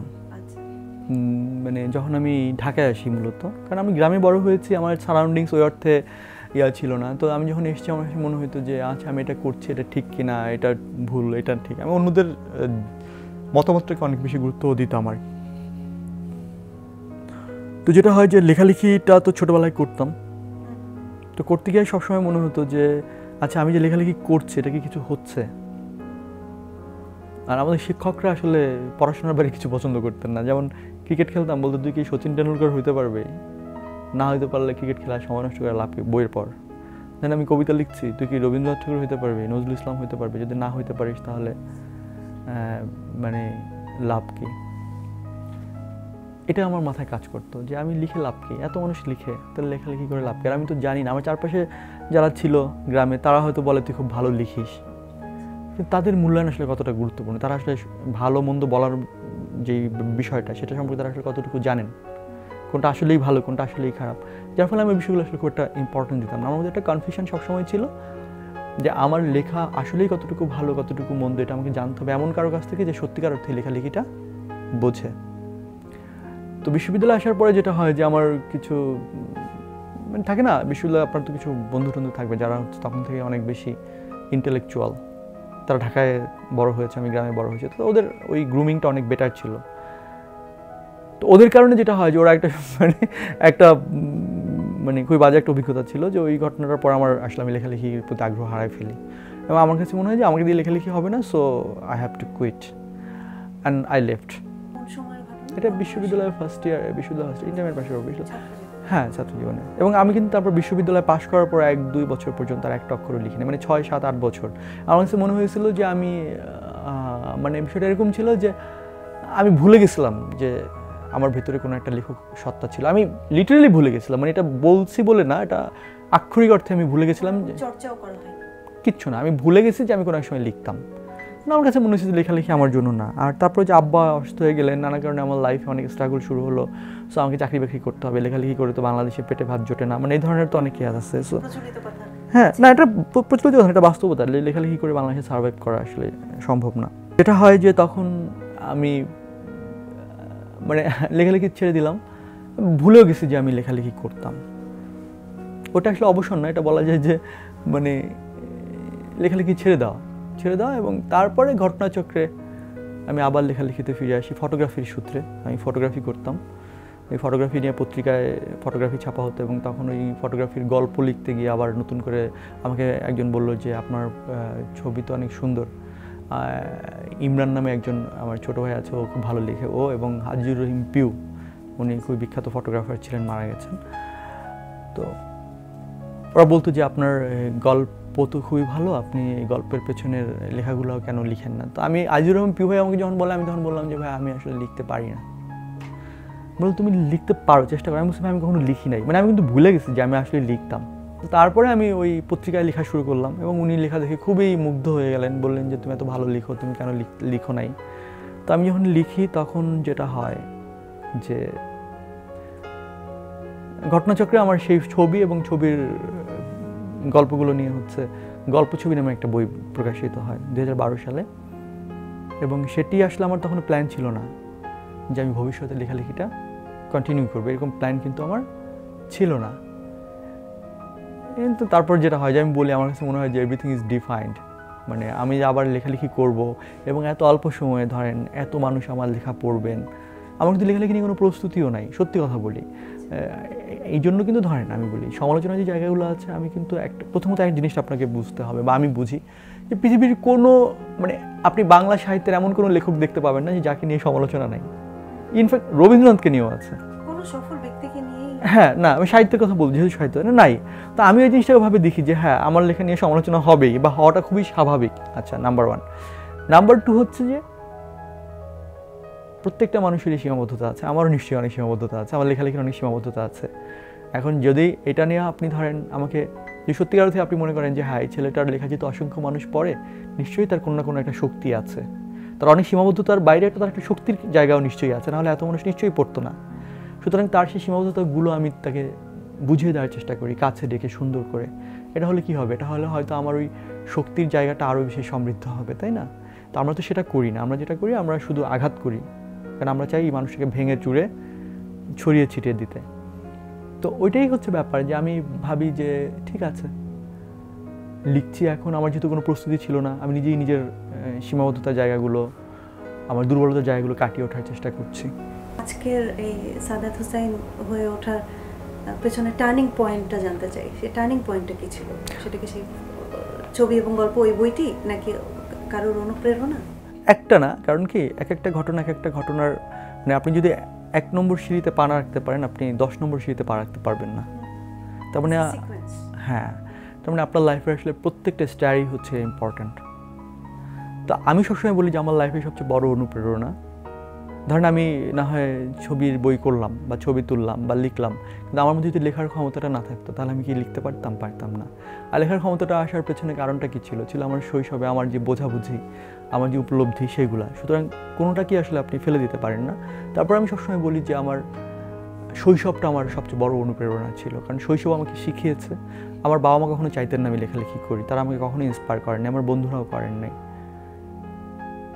কিন্তু আমার শৈশবটা আমাকে আমার জীবনটাকে বুঝতে হেল্প করেছে, আমার জীবন দর্শনটাকে সমৃদ্ধ করেছে, আমাকে দেখতে শিখিয়েছে আমার চারপাশের জীবন আর জগৎ, যেটা হয়তো আজকে আমাকে একজন গল্পকার, স্টোরি টেলার হিসেবে এই জায়গায় নিয়ে এসেছে, এটা আমার মনে হয়। সাদাত হোসাইনের গল্প আমরা অনেকে পড়ি। সাদাত হোসেন কাদের বই পড়েন?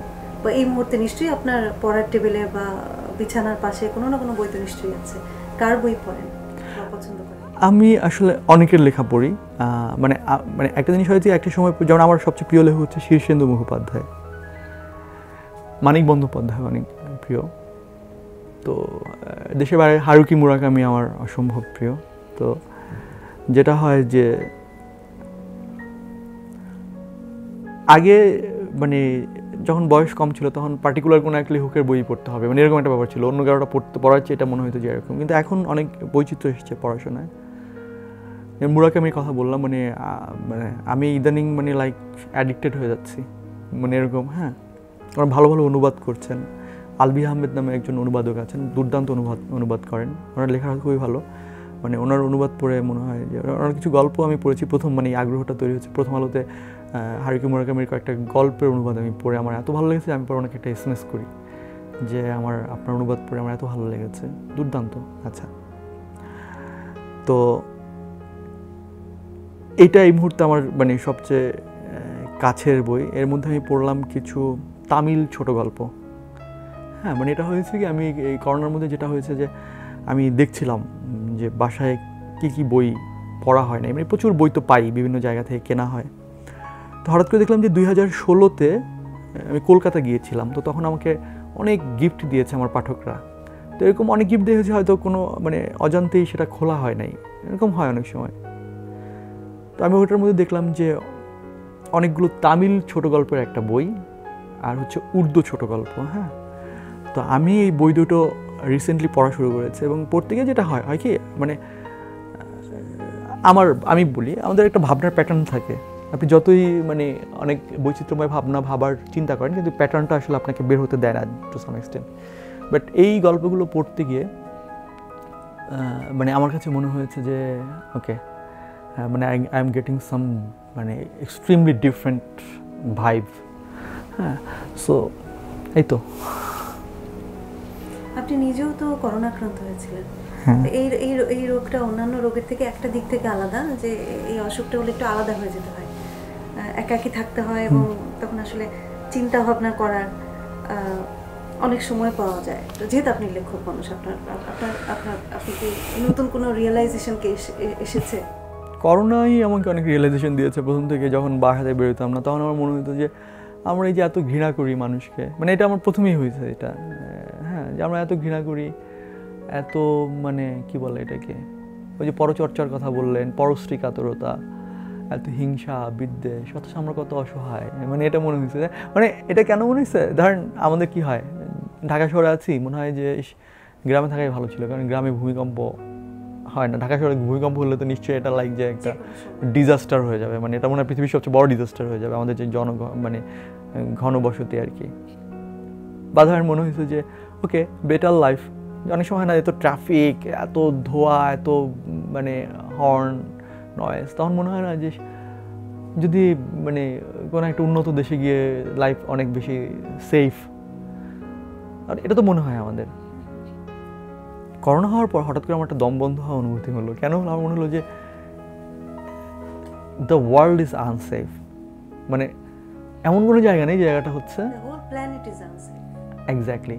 তখন আমার মনে হচ্ছে যে এটা একটা অদ্ভুত অনুভূতি। আপনি চিন্তা করতে পারছেন যে নো এসকেপ পয়েন্ট অ্যাকচুয়ালি, হ্যাঁ, ইউ ক্যান্ট এসকেপ। তো এটা যখন আমার মধ্যে এই অনুভূতিটা যখন তৈরি হলো, তখন আমার মানে একটা রুদ্ধশ্বাস, আমরা কত অসহায় আমরা। এবং আমার তখন মনে হচ্ছে যে we need to love our nature. হ্যাঁ, মানে এটা কেন, যেমন এখন এটা হয়, আমি এটা নিয়ে অনেক লিখেছি। কীভাবে লিখেছি আমি বলি। আমি একটা লিখেছি যে একটা ঘাস ফুল, ধরেন আমার রাস্তার যেখান দিয়ে আমার গাড়িটা নামে, ওই জায়গাটায় আমার রাস্তার মাঝখানে, যেখানে কিনা কোথাও কিচ্ছু ছিল না, মানে একটা গাছের একটা ঘাসও নাই, ঠিক সেই জায়গায় কোথা থেকে একটা ঘাস ফুল হয়েছে। এবং ঘাস ফুলটা হচ্ছে, আমি লিখেছি ওই যে গ্রীবা বাঁকা করে তাকিয়ে আছে আমার দিকে, যেন বলছে যে এখানে আমার থাকার কথা ছিল। হ্যাঁ, একটা পাখি, অনেকদিন পাখির ডাক শুনি, হঠাৎ করে মনে হয়েছে যে একটা পাখি এসে আমার জানালায় ডাকছে। পাখিটা হয়তো আমাকে বলছে যে, মানে এখন কি হয়, পাখিকে আমরা খাঁচার মধ্যে বন্ধ করে রাখি, ওই সময়টা কি হচ্ছে, আমি খাঁচার মধ্যে বন্দি, পাখিটা হচ্ছে উড়ে এসে আমার বারান্দায় বসছে। তার মানে পাখিটা হয়তো আমাকে বলছে যে তুমি আমাকে ওরকম করে রাখো, কিন্তু আসলে তোমারও তো এখন এরকম করে থাকার সময় হয়ে গেছে, মানে তুমিও থাকতে পারো। এটা একটা দারুণ উপলব্ধি আমার কাছে মনে হয়েছে যে প্রকৃতিকে আমরা নিঃস্ব করতে করতে, মানুষ ছাড়া অন্য সকল জীবকে আমরা এক্সটিংক্ট করতে করতে, কোণঠাসা করতে করতে আমরা ভাবা শুরু করেছিলাম যে আমরা হচ্ছে অজেয়, ইনভিনসিবল। কিন্তু ঠিক এই মুহূর্তে প্রকৃতি আমাদেরকে এই বার্তাটা দিয়ে দিল যে you are not invincible, so you have to care others to survive. হ্যাঁ, তো এই অনুভূতিটা আমার সবচেয়ে বেশি হয়েছে যে আমাদের প্রকৃতির প্রতি অনেক বেশি আমরা রূঢ়, অনেক বেশি বিরূপ, কঠিন, এবং প্রকৃতি চাইলে যে আপনাকে নিঃস্ব করে দিতে পারে, সেই জিনিসটা আমাদের বোঝা উচিত। এটা আমাদের জন্য একটা বড় লার্নিং। সেই লার্নিংটা থেকে আমরা কতটুকু শিখবো, প্রথমত আমরা মানুষের প্রতি যেই হিংসা বিদ্বেষ ঘৃণা পুষে রাখি, সেটা আমাদের নতুন করে ভাবার সময়, যে আমরা এত ঠুনকো একটা জীবন যাপন করি, সেখানে আসলে আমরা সাধারণত কী হয়, ঘৃণাটা কেন করি, বৈষয়িক স্বার্থের কারণেই। তো সেই জায়গাটা আমাদের আসলে এত বেশি ঠুনকো একটা জায়গা, তাই তো, এত বেশি মানে অস্থায়ী একটা ব্যাপার, সেটার জন্য আমরা কেন এই পরিমাণ ভায়োলেন্ট হয়ে উঠি। অন দ্য আদার হ্যান্ড, আমাদের প্রকৃতির প্রতি আমরা অনেক বেশি সংবেদনশীল হয়ে ওঠাটা খুবই জরুরি। এটা আমার কাছে সবসময় মনে হয়। মানে আপনি চিন্তা করেন যে ঢাকা শহরে কোনো গাছ নাই তো, যে মানে এখন আপনি আমাকে বলেন যে এইখানটা কি ছিল, আপনি যখন আজকে থেকে 50 বছর আগের কারোর কাছে ঢাকা শহরের গল্প শুনবেন, আপনি শুনবেন তারা বলতেছে যে এইখানে হচ্ছে আমরা দেখতাম মানে হরিণ চরে বা বাঘ চরে, যে কি বানর চরে। হ্যাঁ, শুনতেন না যে আমরা গুলশানে যেতাম পিকনিক করতে। আমি অনেক আগে একটা পত্রিকায় কাজ করতাম, ইন্টারভিউ করতাম বিভিন্ন বিখ্যাত মানুষদের, এবং ওই পাতাটার নাম ছিল নগর জীবন। তারা প্রথম ঢাকা আসা তাদের অভিজ্ঞতাটা, এবং ওখানে দেখেছি তারা বলতেন যে তারা গুলশানে যেতেন পিকনিক করতে, মানে ওটা জঙ্গল ছিল, রাইট। তার মানে কি দাঁড়াইছে? তার মানে দাঁড়াইছে যে আমি যে ঘাস ফুলটার কথা বললাম, যে হচ্ছে মানুষ 6 মাস ঘর থেকে বের হয় নাই করোনার প্রথমে, ঘাস ফুলগুলো আবার তাদের জায়গায় চলে এসছে। এই জায়গাটা তো ওদেরই ছিল, এই গাছেরই ছিল, এই পশু পাখির প্রাণীরই ছিল, তাই না?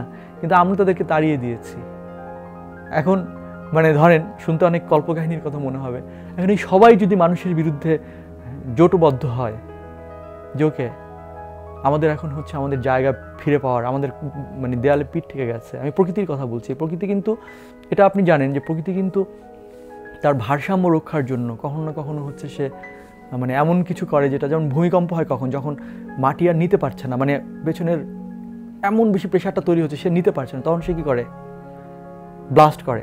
হ্যাঁ, তখন কি হয়? তারপর এটা আবার আগের মতো মানে সব ধ্বংস হয়ে যাচ্ছে। তো প্রকৃতিও কিন্তু চাইলে আমাদের বিরুদ্ধে তাদের এই প্রচণ্ড ক্ষোভের জায়গাটা, বিক্ষুব্ধ হয়ে জায়গাটা তারা প্রকাশ করতে পারে। তো মানুষ সহাবস্থানের জায়গা। আপনি মঙ্গল গ্রহে কেন বাস করতে পারছেন না? আপনি অন্যান্য গ্রহে কেন বাস করতে পারছেন না? কারণ এখানে গাছ নাই।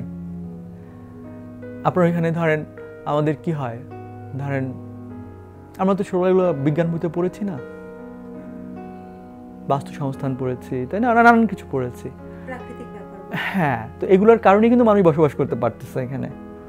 আমরা যেটা ত্যাগ করি সেটা কেউ গ্রহণ করে, অন্যরা যেটা ত্যাগ করে সেটা আমরা গ্রহণ করি। এই যে একটা চক্র, ইকোসিস্টেম, এই চক্রটা না হলে কিন্তু আমরা বসবাস করতে পারবো না। এই জন্যই আমরা পৃথিবীর অন্য কোথাও পাই না। সেখানে পানি নাই, সেখানে অক্সিজেন নাই, সেখানে মানে কার্বন ডাইঅক্সাইড ত্যাগ করলে নেওয়ার মতো কিছু নাই। তো এই যে প্রক্রিয়াটা, এই প্রক্রিয়াটা এখানে আছে বলে পৃথিবীতে আমরা বসবাস করছি। তাহলে আমরা সেই প্রক্রিয়াটাকে নষ্ট করে দিতে চাইছি, তাহলে আসলে কি? তো আমার কাছে করোনা এসে আমার এই ফিলটা প্রচণ্ড রকম দিয়েছে। মানে অন্য যখন আমি হসপিটালে ভর্তি ছিলাম তখন আমি আসলে অত কিছু ভাবি না, কারণ আমি খুবই অসুস্থ ছিলাম, বেশিরভাগ সময় ঘুমায় থাকতাম, অত কিছু ভাবি নাই এরকম। কিন্তু করোনা শুরু হওয়ার পর থেকে আমার কাছে মনে হয়েছে, যখন আমি প্রথম 6 মাস প্রচণ্ড রকম মানে আমি বাসার নিচেও নামি নেই, ওই সময়টা আমার কাছে মনে হয়েছে যে ও মাই গুডনেস, মানে what a time we are মানে গোয়িং থ্রু। সো ওইটা হচ্ছে কি আমাকে অনুভূতি দিয়েছে যে আমাদেরকে, এটা হচ্ছে প্রকৃতি একটা, আমি আপনাকে সত্যি বলি, আমার এই জিনিস ফিলটা হয় যে প্রকৃতি আমাদেরকে একটা চান্স দিয়েছে ভাবার, উপলব্ধি করার। হ্যাঁ, এক্স্যাক্টলি, যে আমাদেরকে বদলাতে হবে, আমাদের আচরণ, আমাদের ভাবনা, আমাদের অনুশীলন, এটা বদলাতে হবে। নেক্সট টাইম কিন্তু we aren't going to get that opportunity again. প্রায় 1.5 বছর যাবত একটা অস্বাভাবিক জীবনযাপন করছি, মৃত্যুকে একেবারে পাশে নিয়ে। আমাদের আশেপাশের মানুষজন মারা যাচ্ছেন, অনেক বড় বড় মানুষ মারা যাচ্ছেন, অনেক শক্তিশালী মানুষজনকে আমরা চলে যেতে দেখছি, কিন্তু আমরা বোধহয় সেভাবে কিছু শিখছি না। আপনার লেখা যারা পড়েন তাদের মধ্যে একটা বড় অংশ কিন্তু ইয়াংস্টাররা, অল্প বয়সী ছাত্রছাত্রী, তরুণ, তারাও কিন্তু এখন একটা অস্বাভাবিক জীবনযাপন করছে। স্কুল, কলেজ, ইউনিভার্সিটি সবকিছু বন্ধ। এরকম একটা অল্প বয়সে এরকম বন্ধ থাকা, তাদের জন্য যদি কিছু বলেন, যেটা দিয়ে আমরা অনুষ্ঠান শেষ করব। হয় কি, দুইটা জিনিসই আছে। সেটা হচ্ছে যে এখন বাচ্চারা প্রচুর স্ট্রেস নেয়। আমি শুনি আমার বাচ্চার বয়স কত, 2.5 বছর বা এরকম কিছু একটা, 2 বছর 1 মাস এরকম। তো এখনই দেখি বাসায় প্ল্যান চলছে যে 3 বছর হলে মনে হয় আজকাল বাচ্চাদেরকে এই প্রি নার্সারিং বা এরকম কিছু একটা টার্সারিতে দেয় আর কি, বা কিছু একটাতে দেয়, আমি জানি না, কারণ আমরা স্কুলে গেছি অনেক মানে আর গ্রামে আমাদের অত ছিল না। তো আমি না শুনে, আমি কিন্তু মানে এত কিছু জানি না, মানে জানি না মনে হচ্ছে এই যে ফ্যামিলিয়াল ব্যাপার স্যাপারে আমার খুব একটা, হ্যাঁ, নট দ্যাট মাচ কানেক্টেড। মানে কি, আমি তো থাকতাম কি, মানে ধরেন আগে তো ব্যাচেলার থাকতাম, মানে ঢাকা শহরের ফ্যামিলি বা এই ভাবনাগুলোর সাথে আমার খুব একটা পরিচয় ছিল না, কারণ আমি ব্যাচেলার ছিলাম, ব্যাচেলার এরকম থাকতাম আলাদা। তো বিয়ের পরে আমি একটা পরিচয়, আমার বাবা মা যেহেতু গ্রামে থাকতো, আমরা ওই এনভায়রনমেন্টে বড় হয়েছি, আমাদের একটা স্বাধীন শৈশব ছিল। এখন এসে যখন শুনি, আমার কাছে মনে হয় যে একটা বাচ্চা তো 6-7 বছর পর্যন্ত সে বই ধরবে না, ঠিক আছে, মানে আমার মাথা যে আমরা তো এরকমভাবে মানে 5-6 বছর পর্যন্ত আমাদের এই পড়াশোনার, হ্যাঁ একটা জিনিস ছিল যে মক্তবে মনে হয় যাইতে হইতো, হ্যাঁ, কিন্তু সেটা আসলে এরকম না। আমরা কী করতাম, আমরা ঘুম থেকে উঠা দৌড়, হ্যাঁ, এরপরে ধরেন দুপুরবেলা আইসা নদীতে ডুবায় আইসা বাসায় আসতাম, আসার পর খাটে আবার দৌড়, ঠিক আছে, মানে সন্ধ্যাবেলা ঘুম, 7টার মধ্যে ঘুম থেকে সকাল 6টার সময় ঘুম থেকে উঠে আবার দৌড়, মানে সারাদিন পরিশ্রম করতাম, ঘুমাইতাম। Life was beautiful. এবং আপনি যদি আমাকে বলেন যে what you want to back in your life, ঠিক আছে, দ্যাট ইজ মাই চাইল্ডহুড। তো এখন এসে আমি যখন ভাবি যে আমার বাচ্চাটা ধরেন সে 4 দেয়ালের মধ্যে বড় হচ্ছে, আমি, আমার wife, we are her company. এখন আপনি বলেন যে একটা বাচ্চা তো একটা বাচ্চার সাথে মিশতে না পারে, ঠিক আছে, সে কী করবে? এই জায়গা থেকে আমি যেটা বুঝি যে এই যে বাচ্চারা পড়াশোনা করছে, প্রচুর বই, যেটা আপনি হয়তো দেখেছেন যে বাচ্চার ওজনের চেয়ে বেশি হচ্ছে তার বই, হ্যাঁ, এই পড়াশোনার মধ্যে, কারণ আমাদের একটা কম্পিটিটিভ মার্কেটে ফাইট করতে হয়।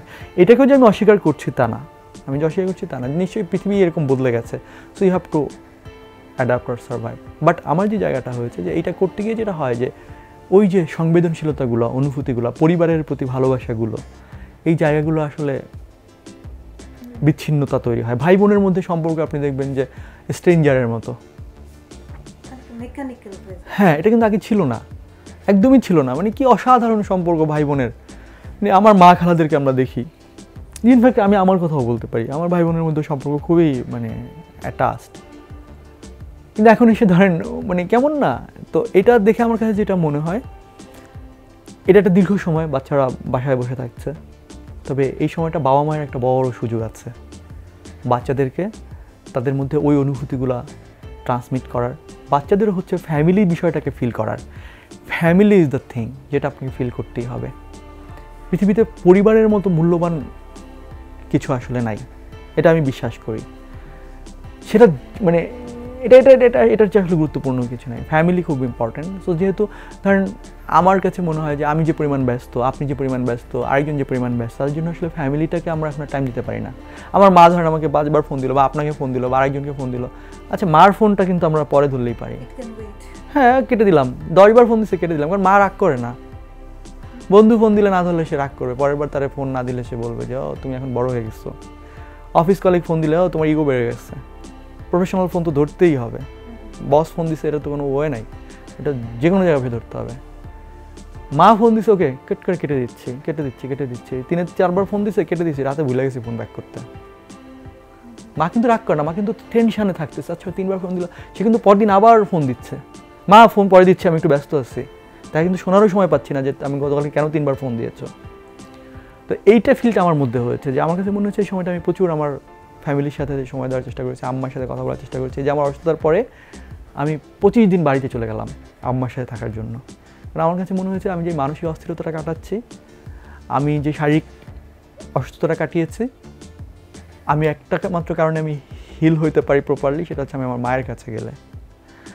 এবং আমি আমার প্রচণ্ড ব্যস্ততার মধ্যে আমি 25 দিন গিয়ে গ্রামে মায়ের কাছে ছিলাম, প্রকৃতির কাছে ছিলাম। এবং আমি তো আমার কাছে মনে হয় যে nature is like your mother, mother is like nature, ঠিক আছে? দেয়ার এক্স্যাক্টলি, এটা কিন্তু সত্যি কথা। আপনি নেচারের কাছে গেলে আপনি ভালো থাকবেন, সত্যি কথা যেটা। তো আমি বাচ্চাদের কাছে যেটা বলি যে এই মুহূর্তটা আসলে এই সময়টা তারা প্রচুর নেচারের সাথে কাটাইতে পারে, মা বাবার সাথে, ফ্যামিলির সাথে কাটাইতে পারে। পড়াশোনা তো হ্যাম্পার হচ্ছেই, পড়াশোনা করার নিশ্চয়ই এর মধ্যেও পড়াশোনাটা চলবে। তারপর আমার কাছে মনে হয় যে এই সময়টা মানে হয় না যে সবচেয়ে খারাপ সময়টা তো কেউ আপনি সবচেয়ে ভালোভাবে কীভাবে কাজে লাগাতে পারবেন এটার উপর নির্ভর করছে যে আপনি কতটা আসলে আপনি নিজেকে সমৃদ্ধ করতে পারছেন। তো এটা আমার কাছে মনে হয় যে এই সময়টা তারা পরিবারকে সময় দিতে পারা, পরিবারের বন্ডিংগুলো, পরস্পরের অনুভূতিগুলোকে বুঝতে পারা। রেস্ট অফ দ্য লাইফ তো আমাদের আসলে দৌড়ের উপরে থাকতে হবে। That's it. আপনি আমাদের স্বাধিকার টেলিভিশনে এসেছেন, অনেকটা সময় দিয়েছেন, আপনাকে অনেক ধন্যবাদ। অনেক কথা বলছে, আমার ধারণা আমি এত কথা কোথাও বলি নাই, মানে এত কথা। এবং অনেকটা এখানে আপনার একটা ভূমিকা আছে, আপনাকে ধন্যবাদ।